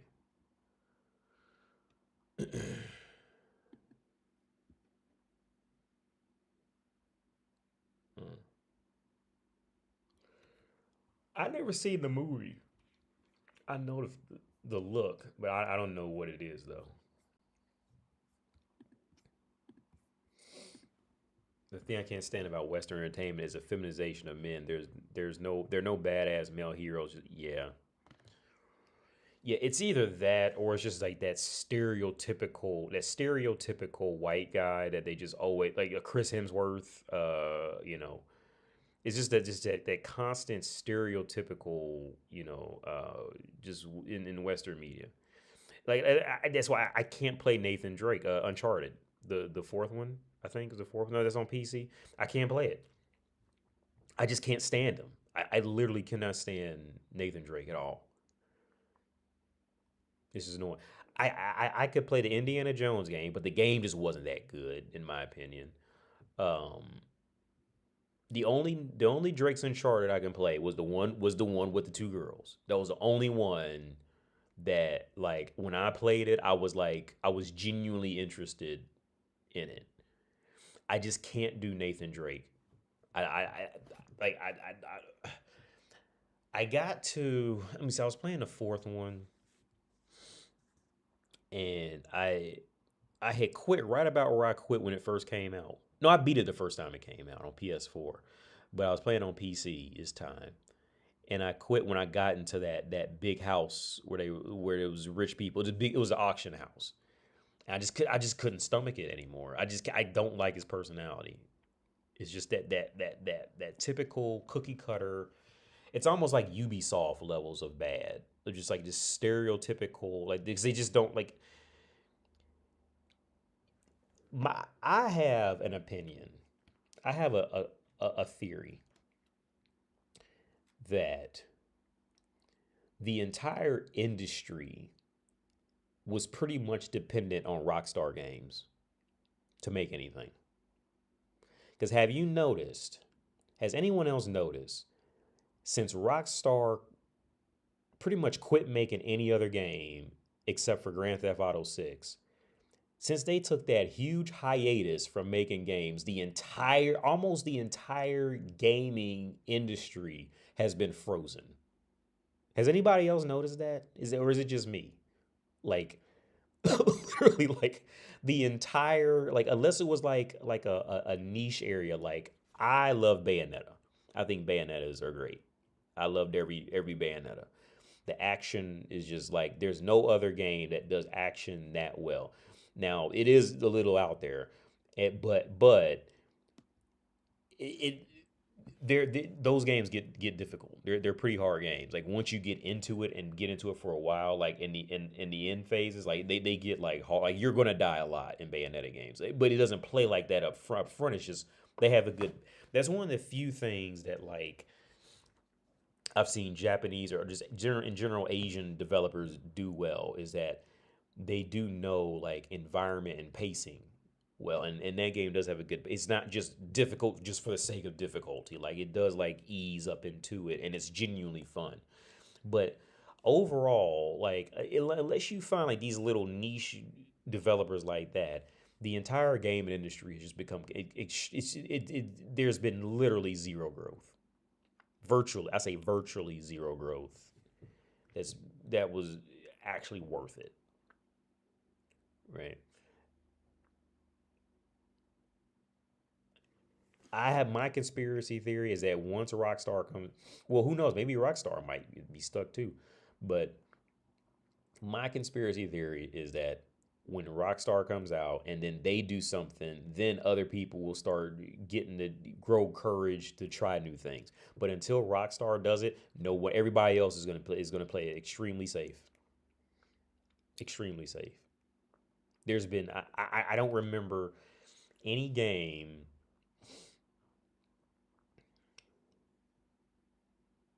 Indica, I really enjoyed Indica. It's more of a walking simulator, but I really enjoyed that. And the one part that caught me completely off guard, because she's a nun, and you had to transport this letter, and and um and one part that just really caught, I just didn't see it coming at all, where you have to solve puzzles. And if you're just like in like regular life, like the devil's like talking to you and telling you all shit, and then you have to pray, and then everything changes, and she's like reciting a prayer, like she's reciting the Bible the entire time. So you have to like keep switching out of like the devil talking to your ear, and then you're praying to keep the devil out. And I just didn't see that coming. Like the whole everything will just change, so you could solve the puzzle to get out, and that was something truly different. The Guardians of the Galaxy game, I'm a huge fan of that game. Is not a very challenging game, but the banter between them is just like it runs great, and the banter between them is just great. Like it's just perfect. Um, um, but I can't think. Elden Ring was fun. I can't. Even though I usually hate on FromSoft, Elden Ring was fun. I didn't completely beat it, but I got. I think I made to level 40 or something like that. Um, but Elden Ring was something fun too. Elden Ring did have an impression on me. It held. There was a sense of like wow, like I'm actually exploring and doing things. But I mean, to be fair, it was pretty much just Breath of the Wild from Soft Edition. That's really what it was. But I still I had fun with it, and of course Breath of the Wild. But if I had to really think back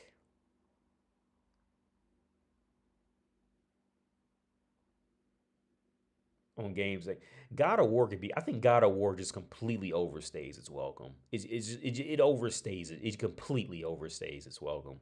It's just not worth it. That's why I love Indica because Indica was only like 3 hours or 4 hours. That was great. But yeah, man, I can't even really think of another game that truly was like this was something. This was a genuine idea. I have no problem in realistic, strong females, but in Uncharted 4, when purposely capped Drake, when purposely capped Drake during a fight with Nadine, I was done. Strange thing is that male developers come up with this. Are you talking about when they was fighting in that like back room or something? It was like kind of dark. When you first go into that, I think I know the part you're talking about. Have you played ESPN football? Oh, of course, man. Yeah, I heard it's the best football game. I remember when that came out. I had it. Yeah, that was Jobby. That was. I remember when that came out because it sold for like $20, which is ridiculous. That game,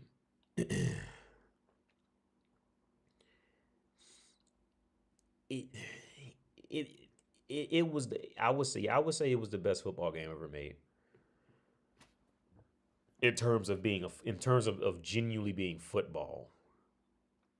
Because there's other great football games like Tecmo Bowl is a great game too, but that's not like really football. It's football. It's like Madden football. Like it's its own kind of football kind of thing. But no, no, I remember that game had like a halftime report. It showed a big deal back then was showing scores on the screen if you're in a season. And it showed like it had like actual replays from the game, and they would comment on it. They would actually have an interview. All the physics were yeah. ESPN 2K5 was that was yeah, that was the best game. That was the best football game because Madden was just never. football. It was Madden. It was never really you can tell Madden was pretty much what NBA Shootout was. So like in the gaming world for sports, because the guy who was behind NBA 2K, he was talking about at the time. He said there's an interview somewhere on YouTube where they interviewed a guy who was behind the first NBA 2K, and he said because NBA Shootout was winning awards because it looked great, but it played like a soccer game because it was Europeans who made NBA Shootout. So like they made it how like when they would run on fast break, they would it was soccer with a basketball kind of thing. Like they didn't move right. Nobody, none of the players actually moved through the plays. So that's why. So he said when his team got behind NBA 2K, they actually knew what basketball was, what the sport was. I take NCAA '06. Now, now the EA college football games, in my opinion, were fun because they definitely had a sense of unpredictability in them. I think that's what kind of like took the NCAA EA sports games like over the Maddens because the Maddens were still just like it was still just Madden. There was still a sense of just like a bit of certainty. There wasn't a lot of like thrill and Madden, but the college football games you just never really knew what was going to happen from one play to the. I mean, maybe not one play, maybe like every 3 plays, you never really knew what was going. Would you fumble? Would you get it back? Would you just never really knew. You could actually throw Hail Marys and have a chance at getting Madden. You can never really throw Hail Marys and have any chance of even getting it on all Madden. Um, but 2K5 did have the most you could do from a customization standpoint. Yeah. So other game companies are also hoping Rockstar raises the price of GTA to $100 so they can justify raising the price of their games. Yeah, that's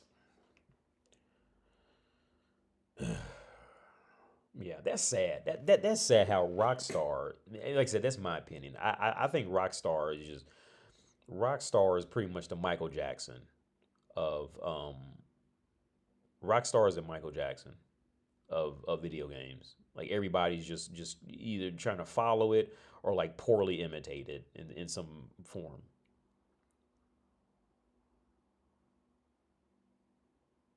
I would say the football sports titles from '04, '07 were the best. Even man, yeah, yeah, yeah. Even Madden, yeah, Madden was good at that time in those years for sure. Because that was in the what, PS2. That was the PS2 era. Well, because it started with 2001 with Eddie George on the front. I remember that one with Eddie George. And then, but yeah, '04, yeah, that was when they started to get a little more together. And the franchises were, and I think those are the best franchises because the one franchise, and I remember they put it in 1 year and they took it out. That next year they took it out. It was one of those Maddens where the franchise was you could even set like ticket prices and hot dog prices and like commercial prices, and you could set the prices for everything. I'm pretty sure they only put that in 1 year and they took it out and they never put it back because that was the one where I remember I had drafted a free safety and I still miss that dude. His name was Michael Johnson. I remember his name. He was a fake free safety in Madden that they created for the draft in the game. His name was Michael Johnson, and his overall was like 67, right? And I don't even know why I started him. And here's I never played free safety in Madden, but for some reason, when I was Michael Johnson, I was a beast. Like the computer could not pass on me when I had Michael Johnson. And here's the thing. I would have gotten so many picks. Like the computer had to like nerf my player so he just couldn't catch the pick. Because I would have had like 6 picks a game easily with Michael Johnson. Like I still remember him, man. It was with the Baltimore Ravens. He was number 42. And I would play on all Madden. And that was when I found out that if like because the computer is you like okay like when you play on all Madden, your teammates are complete fucking morons, right? Like they can't catch, they can't block, they can't throw, They can't play defense. They can't tag. They just it doesn't matter what team you pick. Your team is completely fucking retards, right? Now what I found out was that since I was such a beast with Michael Johnson, I blitzed with him and everything. I was such a beast with Michael Johnson that I was winning a lot of games on All Madden. And what I found out was this, and it has to be in their programming. If you can win like 2 or 3 games on All Madden, your teammates will wake up and become amazing. Right? So I think I ended up winning like a ton of games. I did so well. I raised my ticket prices, some crazy shit, and people would still come. I raised the hot dog prices to $30. Motherfucker was in there eating hot dogs. And I remember I accidentally deleted it. And I lost Michael Johnson forever. He was fake. So I couldn't get him again. Lost him. The hit stick. Yeah, the hit stick. Oh yeah, Michael Vick. He was one of those players who broke Madden. Michael Vick was one of those players who just like that year, if you had any fast quarterback, like all you had to do was run. Like the computer, they didn't know how to program the players to like chase down the quarterback until you was already like a good 5, 6 yards down the field. Then they was like wake up and come get you. Like Michael Vick just single handedly broke Madden that year. Like if you could pick any fast quarterback, and if you were just open and scrambling, like the computer just like you could probably just scramble every play on all Madden and be fine, like and just run out of bounds, and like the computer would just never stop you. Because before then, people didn't run. The quarterbacks didn't run like I mean they would run, but they didn't. A scrambling quarterback was not part of the game plan. Okay, but after Michael Vick and Russell Wilson and them came out, now scrambling was completely part of the game plan.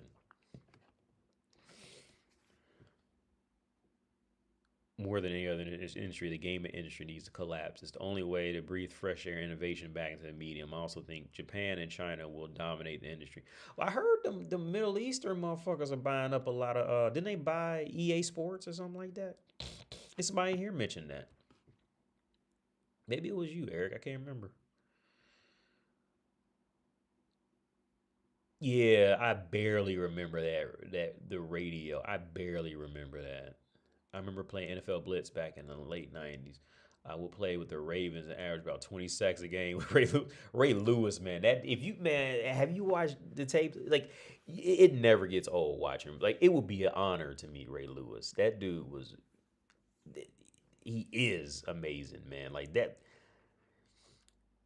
I still remember that game. Ray Lewis had broke his arm or something. He had the cast on, and he was just like just walloping that dude. I don't know how. Like it would be an honor for me to meet him. But those years, the Ravens was like my favorite. Like they're deep. Like they had Chris McAllister. Then they got Tony Suggs. I can't remember the line right now. But like their entire day, not Ed McCaffrey. Ed Ed McCaffrey was a wideout for the Denver Broncos. Ed, what the fuck was his name? Because he went to Miami. He was real fast. Ed Reed. Ed Reed. Their whole defense was just like a Pro Bowl team, man. Like I would be honored to meet anybody who was on the Baltimore Ravens defense because they were all great, man.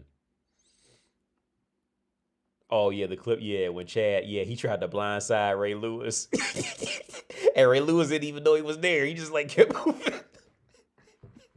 And he tried to make him an excuse. Ray Lewis.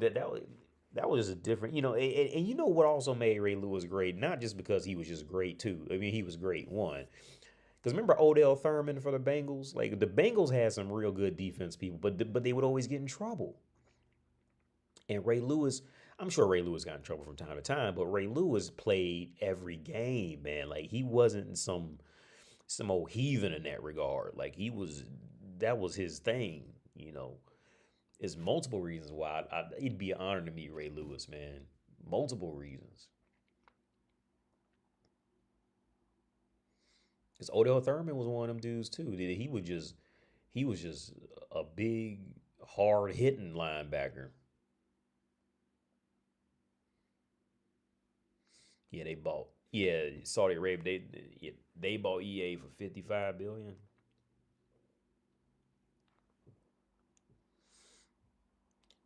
I think I'm gonna get back into simulation racing. Brett Favre. Yeah, I don't even know who that is. Came back to high school and ran summer conditioning with us after winning the Super Bowl. I don't even remember that name, man. I can't remember that name. Maybe I'm just drawing a blank. Maybe I'm drawing a complete blank. I don't remember that name at all though. Because when they won the Super Bowl, that's when they had Trent. Wasn't it when they had Trent Dilfer and Jamal Lewis? When they had Trent Dilfer, Jamal Lewis. They didn't. I don't think they had Todd Heap wasn't there yet. Todd Heap came a little later, if I'm not mistaken. But I can't remember the name of the tight end before Todd Heap. And then they had what was the number 80? I can't remember the wide receiver's name. Smith. I can't remember, man. I can't remember. Man, I'm get out of here. It's 10. I'll let y'all go, man. I'll let y'all go. So I hope y'all had a good day, even night. I just babbled for like 2.5 hours. Trent Dilfer. Okay. Who was it? Was 2000 Super Bowl. Did they win another year? I can't even remember anymore. Because people always say, like, I remember he was a linebacker in the 340s when they won the Super Bowl. Oh, 2012. I don't remember. Okay, I don't even remember that at all, man. I don't remember that at all. 2012. I was in college at that time. I think around those years is when I was I wasn't paying attention as much as I used to football. So I don't even remember. That's why I don't recognize the name. Because I remember the 2000 one very clear. Flacco. Oh, I heard Flacco plays with the Bengals now. I seen that. Is that true? This is Joe Flacco. I think he plays with the Bengals now. Joe Flacco.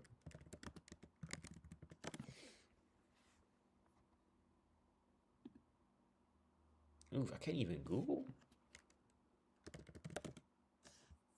Jesus Christ.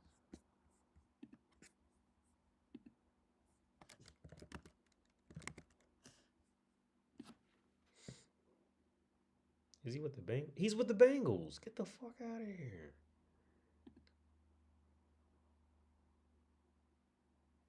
He's with the fucking Bengals. Oh, and they won too. Okay. Can you guys see what I'm saying? You can see that. They won. I don't even know who the Steelers even has. I don't know any of the players, man. I'm so far gone.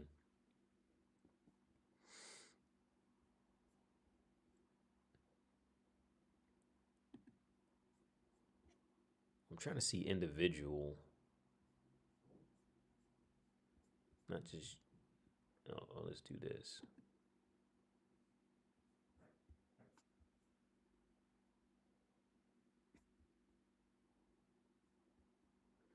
So it looks like okay. So Pittsburgh was winning. Cincinnati, oh, they came back. Oh, the third quarter, yeah, like they just did pretty good after that. Well, they kind of came back. Oh, a field goal with 7 seconds left. Jesus Christ. Okay, so that was a good game to watch. Because some games can look like they if you just look at the score when it's over, you'd be like, oh, they could have won, you know what I mean? But they really, if you go look at it, it wasn't a good game. But that was a good game. That was a good game to watch. Cause like some games would be 33-31, and really what happened was, they was up like 33 to like what 33 to like shit, like 25 or something like that. No, wait, what am I thinking? What am I saying? Yeah, 33 to 20, 33 to like or like 24 or something like that. And they scored a touchdown like the last 3 seconds, so it looked like they only lost by 2 points, but they was really losing the whole time. Like they was gonna lose the game, and everybody knew it with 5 minutes left, kind of thing. Aaron Rodgers played with the Steelers. Oh, I'm all off, man. I'm old. I'm all separated and confused and lost. Aaron Rodgers with the Steelers. I'm gone. I'm all gone. I'm all lost. If I were to pick up Madden now, I wouldn't even know who to pick. I look. If I were to pick up Madden now, I just have to just close my eyes, pick a team, and just start playing football because I don't even know who to pick anymore. I don't know. Same thing with basketball. If I were to pick up a basketball game, just close my eyes, pick a team, and just start and just play, you know, 1-3-1 defense, 3-2 zone, pick and roll. I say if I pick up a Madden, I already know what I'm gonna do. I formation, I formation, two wide outs on the left, running up, run up the middle, pound that. See how that work out? Okay, did it work out? Okay, it worked. But don't get addicted to it. Run a quick cross route. Have two of them come in and the hot route with them to hit a post route out that way, just in case it don't work out. If it works out, okay. Don't get addicted to it. Move on to two comeback routes and an out route, just in case the one to come back, just in case they run in the zone. Because if they run in man, I'm gonna get that comeback route. But if they run in the zone, I ain't gonna get it because he's gonna be standing there waiting on it. I know the fundamentals, but I'm a boomer now, man. I don't know any of that shit. I don't know the players and their specialties and nothing like that anymore. I'm too far gone. I wonder if I can still hold my own in Madden. I used to always be able to. I wonder if I can still. I ain't played Madden in so long. Mm. I always wanted to learn how to play FIFA, but I just never did. Or hockey. Hockey's real fun to watch in person. I always want. I've always said I'm going to teach myself how to play a hockey game. I never do.